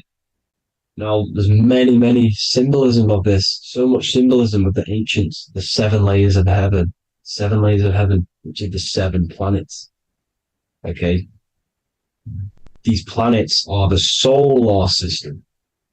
It's the solar system because we are the soul. We are the sun, the soul. And we're inside of a solar system, which is the 7 planets. That's why there's 7 layers of heaven. Okay? The rings of Saturn, the rings of the planets are moving around us. Okay? So this is what the ancients were depicting in their cosmology. Now this is the Hebrew cosmology of the earth. This is the Mayan cosmology of the earth. You see, it's all an enclosed system. We live inside of a giant torus field. All is atum. That's what the ancients said, ancient Egyptians said. All is atum. Atoms are torus fields. Don't be tricked by the modern science today with the current model of an atom. It's completely wrong. They're hiding the torus field. They're hiding the electromagnetic field, which is in everything. Absolutely everything is in motion, and motion comes from this field. And you see, this is upside down, but this is I think it's pretty sure it's candles, but the 7 candles, the 7 planets, the 7 Elohim. You see? It all goes back to the stars and the heavens. Now, this is how the earth really works, with the stars on the outside of the cosmic egg, and then the torus field spinning around the sun and the moon, the positive and the negative charge. The sun gives you energy, the moon takes your energy. The moon controls monthly cycles. Moon is mon. This is etymology. Mon, month, money, demon, monster. Stir is star, moon star. We are all stars. Youngster, minister, superstar, Hollywood star. We're all stars. We come from the stars, which is heaven. Our soul comes from the stars. You see? We are the universe, the image of man made in the universe. We are a microcosm of the universe. The universe is a macro. We are micro. We consist of everything. The body, mind, and spirit. The sun, the soul. Moon, the mind. Earth, the body. Body, mind, and spirit. We have 12 systems in the body, which are governed by the 12 zodiac signs. Starting at the Aries, which is the ram of God, all the way down to Pisces and Capricorn, kneecap. It all goes back to the stars. We are the stars. We are the universe. Everything is inside of us. Everything. Like I say, the Temple of Solomon, the Temple of the Soul, and man, the soul. The temple is the body. The soul is the soul, and the man is the mind. The temple of the soul and the mind, body, mind, and spirit. We consist of the 5 elements: air, spirit, water, earth, and fire. We consist of everything. We are the universe. We're made in God's image, which is the universe. You see? Now, everything goes back to the stars. The ancients worshiped the stars because the stars govern everything. They govern the systems in the body. They govern your life. This is why your zodiac is so important, your sign. Each zodiac has a specific element associated with it as well. Aries, which is the first sign, the Ram of God, which is a fire sign. Fire, first. F-I-R, this is etymology. The cerebrum, ram, which is in the brain. Aries, the ram, controls the head, the face, and the nose upwards. So it controls the cerebrum. The Torah, which is, I'm pretty sure it's the Hebrew Bible, which is the Taurus. Tornado comes from the Taurus field. You see? Everything's inside of you. It all goes back to the Taurus field, and the Taurus field is everything. Now, like I said, 12 zodiac signs, 12 systems, 12 cranial nerves in the brain, the 12 disciples of the Bible. All symbolic. Have to read the Bible properly. Now, this center, at the center of the earth, right? This is what's stirring the ether. And the ether consists of the 4 elements. Because there's 5 elements. Spirit can be called ether. People call it spirit or ether. ether is pure potential, pure energy. It's what connects the astral to the physical. It's the dimension between the physical realm, which we're on, and the astral. So it has pure potential. It's pure energy. This is why we say either. I either want to go there or there. It's connecting two scenarios. That's what the ether is. It's connecting the two worlds, the astral and the physical. The center is like the cosmic womb. There's a black hole in the center. This is the center of the torus field. This is the womb of creation. This is the womb of creation. And inside of this black womb are the 5 elements, and everything's being stirred around. Everything's in motion.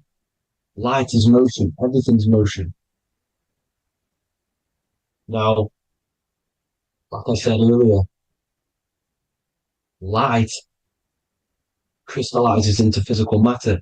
They are the same substance. Spirit and matter are the same substance, but different variations, different aspects of the same substance. Low vibrational spirit turns into matter. High vibrational matter turns into spirit. Or light, whatever you want to call it. Matter is light crystallized. This is where we get the 7 metals from. The planets. The planets are light. Specific frequencies and vibration of light. When these lights, or the planets, materialize, material metals, materialize, they turn into the 7 metals. Saturn turns into lead. That's why lead is red. Saturn is red. The sun turns into gold. That's why the gold is yellow and the sun is yellow. You see, Saturn is the time god. What happens in autumn? The leaves turn red and they die. This is why Satan, time god, the reaper, everything is crystallized till it's death and then reborn again. You see, rust. When things rust, it turns to red. Because it's Saturn. Saturn crystallizes everything. He's the reaper who comes around in winter. You see? He's Satan. Jesus and Satan, the sun and Saturn. They say we live in a solar system. The solar system. I think I've already just broke this down. The 7 planets are the 7 chakras. Everyone already knows this. But I'm going through it anyway. But this is where we get the 7 planets from.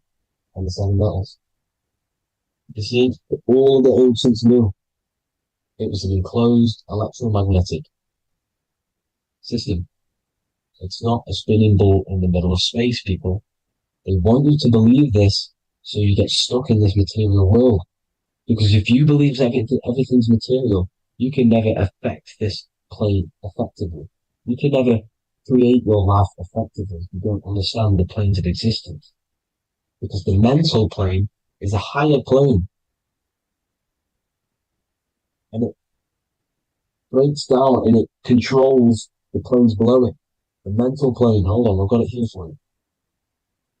The mental, the astral, etheric, then physical. Etheric connects the physical to the astral, but the mental is what's above them all. You see? Now, it's important to understand this. It's important. However, the ancients always talked about the enclosed system. Only NASA, which is introduced around the Roman times, not NASA, but the globe Earth was introduced around the Roman times. Okay? By these Masons. These Masons introduced this because they wanted to take over the minds of the masses and control them. These people worship the physical realm. They know how it works. They know the ins and outs of it. They know how to do the magic. They know how to do it all. They understand it all. That's why Masonry have to take the oath. The oath of not speaking. You're not allowed to speak about anything you learn about in Masonry. Because they're discovering the truth about your mind and how it creates reality and stuff like that. So, this is the Masonic cosmology. The 5-pointed star, the 5 elements. The checkerboard for duality, positive and negative. The 2 aspects of every substance. This is another ancient painting depicting the firmament. The stars inside the firmament. the sun. You see, the ancients worshipped the sun because it's so important for sustaining our life. It's the only reason we're alive is because of the sun. But then people think it gives you cancer today. They brainwash you to think the sun gives you cancer when it's the number one source of all life. They want you to believe it's a big, spinning, dangerous ball in space. It's not. It's here to give us life. It's God's son. That's why Jesus is known as God's son. It is the son of God. God created that to sustain us. You see? So it's important you understand the true cosmology of where you are, because if you don't know where you are depleted of all of your morals. You're depleted. You're demoralized. You're lost. You don't know where you are. You don't know where you exist. Okay? Once you accept the globe model, the heliocentric model, you will subconsciously think that you come from nothing. This is why they implemented the evolution theory just after the globe model was introduced by Charles Darwin. Charles Darwin came in after the globe model. He's a Mason, he was another Freemason, and implemented evolution where we came from monkeys because they want you thinking less of yourself so they can manipulate your mind. You see?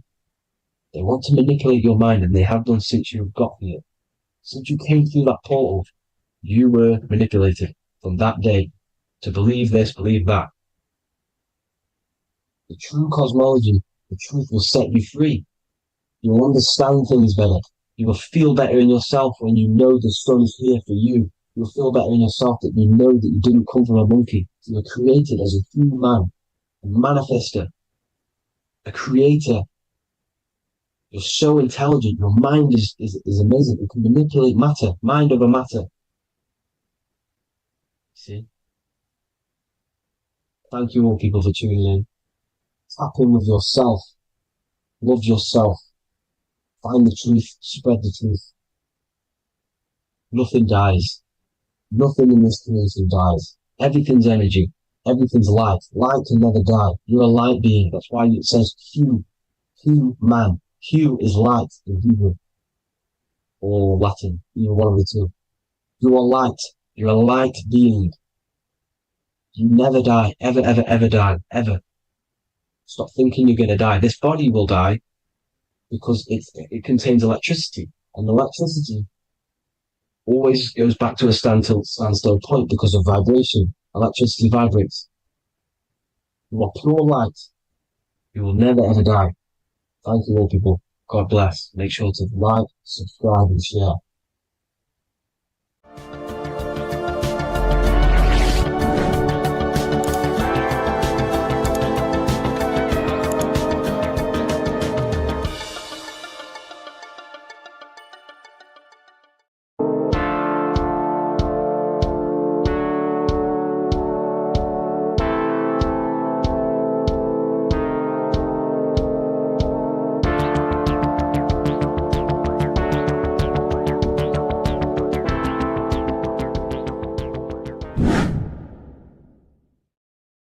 What's good people, we're back with another video.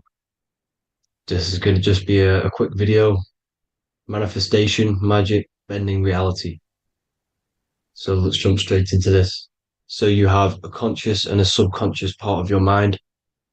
The conscious is what you're conscious of, what you're actually doing, where you can choose or not. However, the subconscious is the part of your brain which is automatic. So all of the systems in your body, like the digestive system, your heartbeat, these are automatically being ran. And you do not have to tell these systems to do anything. You do not have to consciously tell your heart to beat. It's automatically doing it.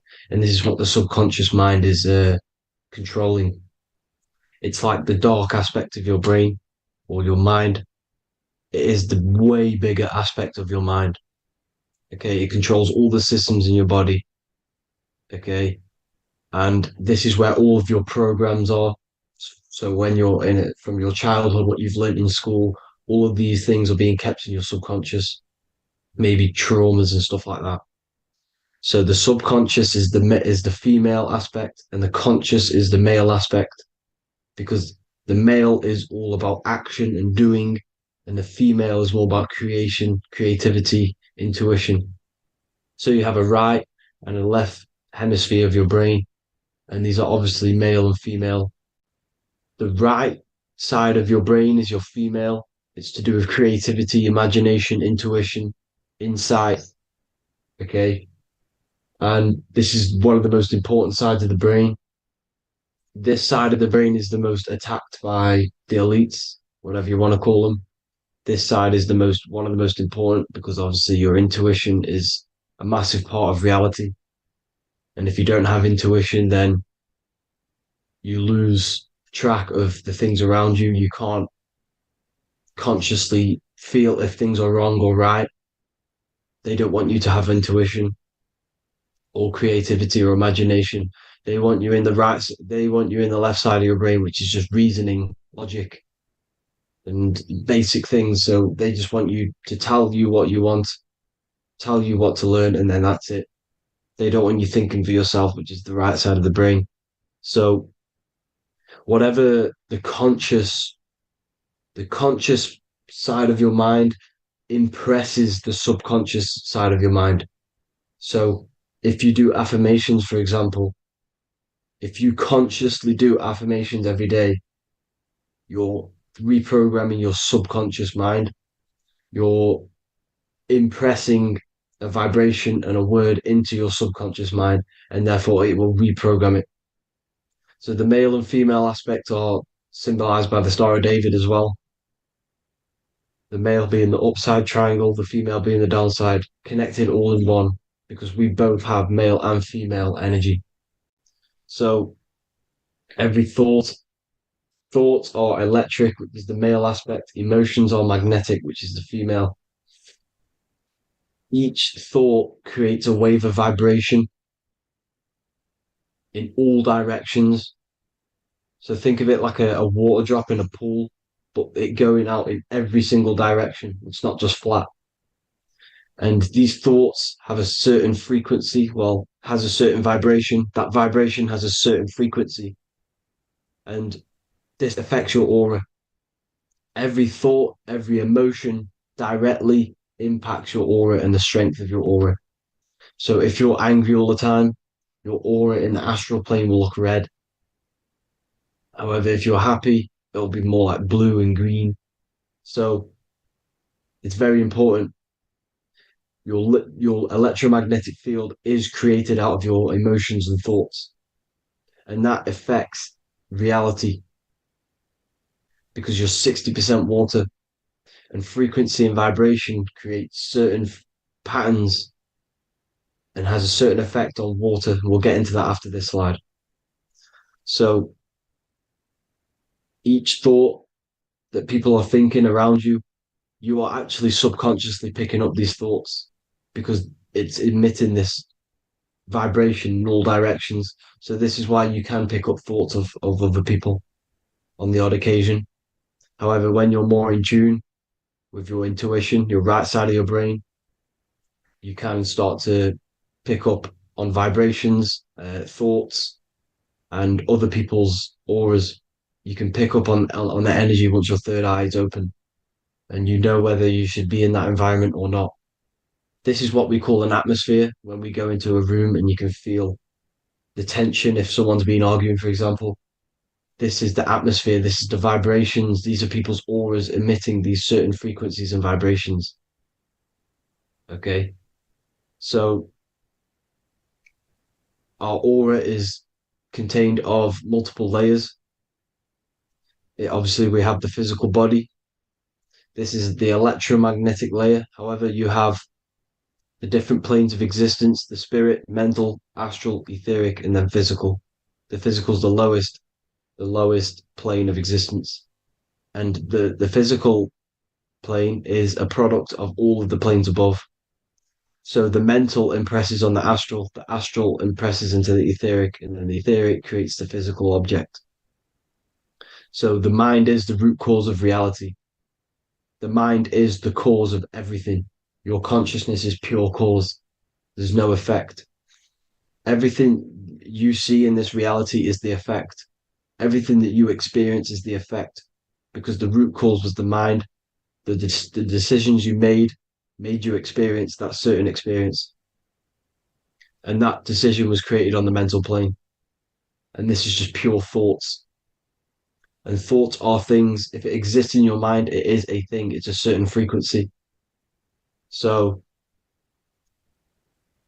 if you have a certain level of thoughts, if you're thinking positive, for example, you're going to have a strong aura, you're going to have a higher vibration, and that attracts like. Like attracts like when it comes to thoughts and vibrations and electromagnetism. So if you're thinking positive all the time, speaking positive, doing positive, you're then creating a higher vibration, and that's going to attract people on that similar frequency to you. Everything is electromagnetism, frequency, and vibration. Everything. You see, so this is why, for example, if I put my hand to a TV screen, if my finger was the same vibration as the TV screen, it would go straight through it. However, the particles in my hand and the particles on the TV screen are two separate vibrations, and this is what causes the friction to stop and not my finger to go straight through it. So, like I said, when you don't feel the vibe of someone, when you don't feel right, you don't really get along with someone, this is a vibration. Your vibrations are not matching, they're not similar, they're two complete different vibrations, and they're not aligning properly.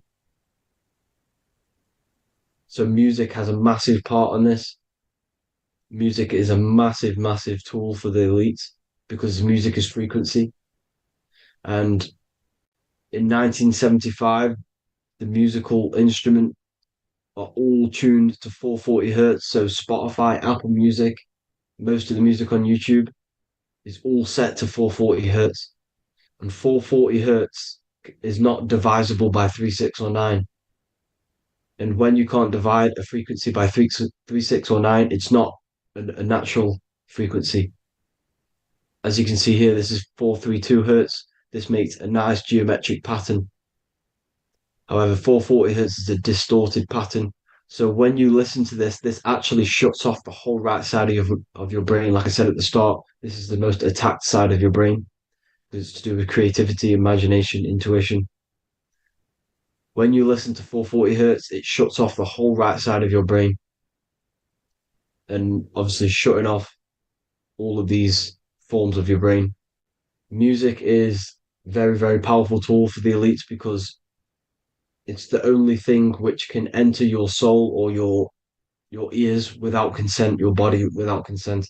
Everything else has to be through consent. You choose whether to eat something, you choose whether to drink something, but frequency, you're going to hear it no matter what. This is why it's so powerful. And music influences the body in many different ways. It's the most powerful imitator of everything. It directly affects all listeners. It directly affects intentions, gestures, movements, and actions. It stimulates your mind, and certain songs, certain catchy songs, can reprogram your subconscious mind, invoking certain emotions. This is why when you listen to slow beat songs, it makes you feel more sad. When you listen to upbeat songs, you feel more energetic. This is because these frequencies have a profound influence on reality and on how you feel. Because, like I said, you are 60% water. And as you can see here, each frequency creates a different geometric pattern. And inside of you is 60% water. So, like I said, 440 hertz is going to make a distorted pattern in your water. And this is going to have a profound effect on your emotions and your reality. So, like I said, health is not just the body. It's you are made of body, mind, and spirit. You need to look after what you put in your body. You need to look after your spirit and look after your mind. It's very important to keep all these in balance because once one of these are unbalanced, it affects the other two. So if you're eating wrong, it's going to affect your spirit and mind. If you're thinking wrong, it's going to affect your body and spirit. These are all interlocked. You have to look after them all. So it's very important you understand music. stop listening to low vibrational music. To be honest, you don't want to. You want to listen to music without any sort of speaking inside of it.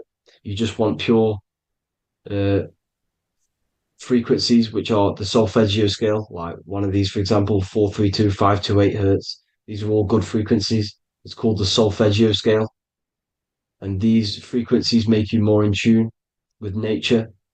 528 hertz is what the earth vibrates at. So it's very important. And the Rockefellers are the one who changed this to 440 hertz. The Rockefellers, one of the elite families. So if you want to manipulate reality, it's very important to have your chakras aligned and having a high vibration, because the higher your vibration, the more powerful your words and your intentions are on reality. So the lower your vibration, the harder it is to affect reality, because you're in a lower state of consciousness. You want, like I said, you have the mental, astral, etheric, and physical. Everything is a product of the one above. As above, so below. This is what Hermes Trismegistus was saying in the Egyptian days. This is where it comes from. As above, so below. If you affect above, it directly affects below. So, like I said, meditation helps on this, helps align your chakras. Think positive, feel positive. Like I said, your feelings are magnetic, your thoughts are electric. So once you combine these two together, you're then creating an electromagnetic frequency, and that will have profound effect on reality. So the law of cause and effect, every law, so the law of cause and effect, every effect has the root cause. Like I said, your mind is the root cause of everything. Every decision you make is having a different effect on reality. Everything happens for a reason due to the root cause, which is your mind. You choose everything that happens in your life. Okay. So it's very important you understand this and you constantly make the right decisions, the good decisions to have good effects on your reality. You have to be very conscious of this law, because nothing escapes this law. This is the law of all consciousness. So think about it. Imagine a massive ball of consciousness. However, off this ball are different sparks, and each one of these sparks are in each and everyone's body. This spark is governed by these laws, the law of cause and effect, the law of correspondence, the seven hermetic principles. It's very important you understand this, because this mass ball of consciousness is what is obeying these laws, and everyone has this spark of consciousness inside their third eye. And like I said, everyone is the same consciousness. This is why if you do bad onto someone else, that will directly affect your reality. So if you hurt someone, it's going to come back to you in one way or another, because you are that same consciousness. This is like a mirror reality. As within, so without. Whatever you feel on the inside, you're gonna see that on the outside. You're gonna experience that reality, whatever you've impressed. So there's different ways to bend reality to your will. This is kind of a sort of magic. So obviously you have black magic, which is manipulating reality to harm and influence others, or to be very selfish. And yeah, then you have white magic, which is manipulating reality for the good of humanity. So you do have to be very careful with your intentions, people, when you're trying to manipulate reality, because this is nothing to be played with. If you are manipulating reality for the wrong reason, it's going to come and bite you in the ass in some way or another. Because everything is balanced. Everything balances out in this reality. Nothing escapes the laws. Not one thing escapes the laws. So if you're stealing from yourself, because it's just going to come back in one way or another. Inside of everyone's heart, you know whether you're doing good or wrong. You can feel it when you do something wrong. You can feel it when you do something good. The heart is the center of the torus field. It's balance. And this is why you say follow your heart, because it's the center of the torus field. It's very important to listen to this inner voice inside of you, because that is telling you the right things to do, the good decisions to make. And when you keep following that voice, that good voice inside of you, it takes you to your life path. Very important to follow that voice. However, don't let the ego get in the way of it. Don't care what your friends are going to say. It's very important to understand this. So you have different ways of manipulating reality. You have sigil magic. This is where you create your own sigil or symbol. You create your own sigil and symbol, and then You charge it. You behind that symbol, you have an intention. So, for example, if you want to manifest wealth, you create a sigil which represents what you want. You create that sigil, you draw it out, you charge it, because wherever your attention goes, energy flows. So whatever your attention is, you're sending energy that way. So what you do with your eyes and your hands, you place attention on the sigil. Imagine that it's glowing. Imagine that you're sending energy to the sigil, and then you burn the piece of paper once you've done this. And then after this, you meditate on that symbol. You constantly think about that symbol, because that symbol is the frequency, is the thing that you want to manifest. So that's one way. Or you can just meditate on your reality. So imagine yourself having already what you have. This is what they call a mindset. You must set your mind to the frequency what you want to manifest. Okay. So if you want to manifest wealth, for example, imagine yourself being wealthy. What would it feel like? What would you be doing? Imagine a scene in your mind.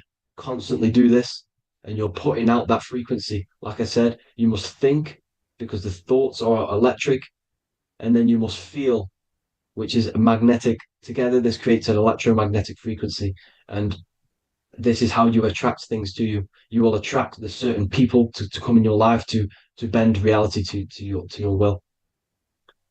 Okay. Or you've got mirror magic.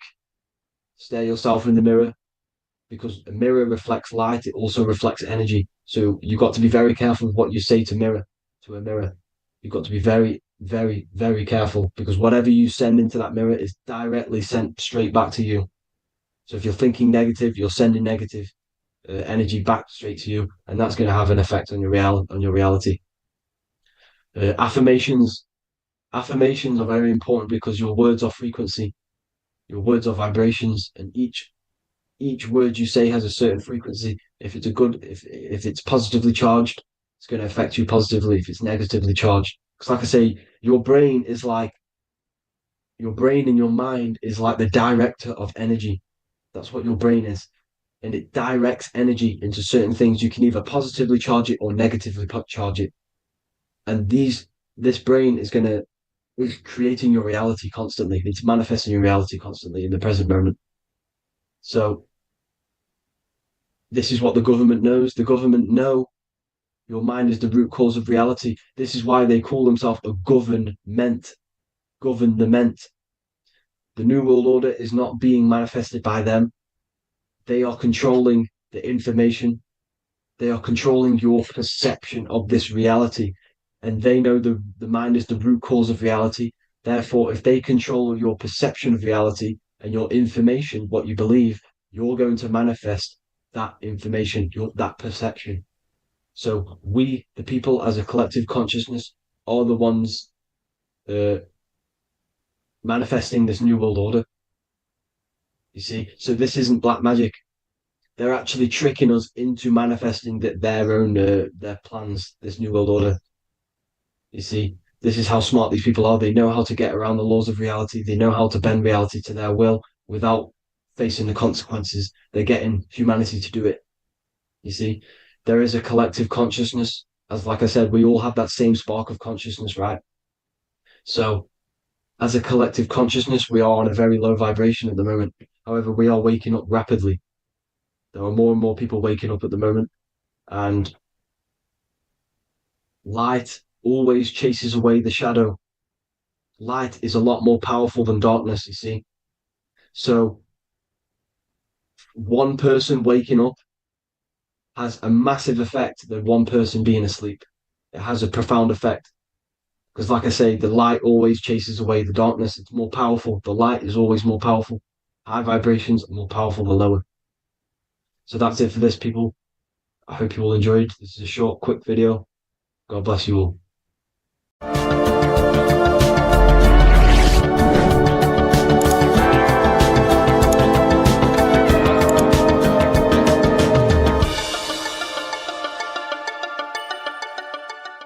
Welcome to Revival of Wisdom. What is good, people? Is Revival of Wisdom. We're back with another video. Today we're going to be talking about the importance of Saturn and the occult. Let's jump straight into this. So Saturn is the god of the earth, right? It's the time of God, change, destruction, physical matter. He creates and destroys because the energy of Saturn is the key to crystallization. It wraps things in physical matter, right? He creates everything, all life forms, and he takes things back because the day that you're born, that's the day that your expiry date is coming. The time is ticking until Saturn takes your life. This is why he's known as the Reaper. Okay? As he's personified as eating his child here in this ancient Roman painting. As you can see, he's eating the child. We are all children of Saturn, right? He creates physical matter, our physical bodies, right? He's the god of time because he's the slowest moving celestial body. He's the Lord of the Rings, as you can see here. He's the last one on the ring. He's the slowest one moving, okay? So he is the Lord of time, destruction and creation, okay? This is why his name is Saturn, Satan. He's the devil, okay? But I'm not saying Saturn's evil, guys. It's a part of life. Everything lives and dies, right? He's the key to crystallization. Now, as we have the clock here, our god Saturn, or Chronos in Greek, just means time. He's also the god of time, as I've already said. 60 seconds in a minute, 60 minutes in an hour, 24 hours in a day. Add 2 plus 4 equals 6. 60 seconds, 60 minutes, 2 plus 4 equals 6. That's 666. Okay? And as you see on the clock, 6 take away 12 equals 6. 7 take away 1 equals 6. 9 take away 3 equals 6. 6 is the number of Saturn. It's associated with Saturn, right? He's the god of time, of justice. Everything goes back to the Reaper in the end. Everything lives and dies. Now, the artwork of him, he's always got the Reaper staff. You see, it's personifying death. Now, when you see this, the Romans were not saying Saturn was a real person, a real god in human form. No, this is personification. This is what the ancients always did. They personified, just like the Bible. It's all personification. So the personifying Saturn eating its children because it eats, it's the Reaper. No one can escape the Reaper. No one can escape death. Now, Saturn is 666, which is in the Bible, the number of the beast, right? The number of the beast, Satan, 666, right? So on the North Pole of Saturn, you have a hexagon which makes a cube, right? Now this hexagon, when you join up all the corners, creates the 6-pointed star known as the Star of David, right? In the Jewish religion. Now, as you can see, the 6-pointed star has 6 points, 6 mini triangles, and a 6-sided hexagon. That makes 666. And also, you have Saturday is named after Saturn, the 6th planet, the 6th day of the week, and has a 6-sided polygon on its north pole. That's also 666. Now, this Star of David, this symbol goes back thousands of years, and it originates from Saturn. It's not the Star of David, right? It originates from Saturn. It symbolizes the physical and spiritual aspect combined into one, which makes us humans, right? Also symbolizes the male and female combined into one. These two sacred energies create the human. we consist of both male and female energy, also known as the seal of Solomon. And we all know if Solomon was a real person, he talks about communicating with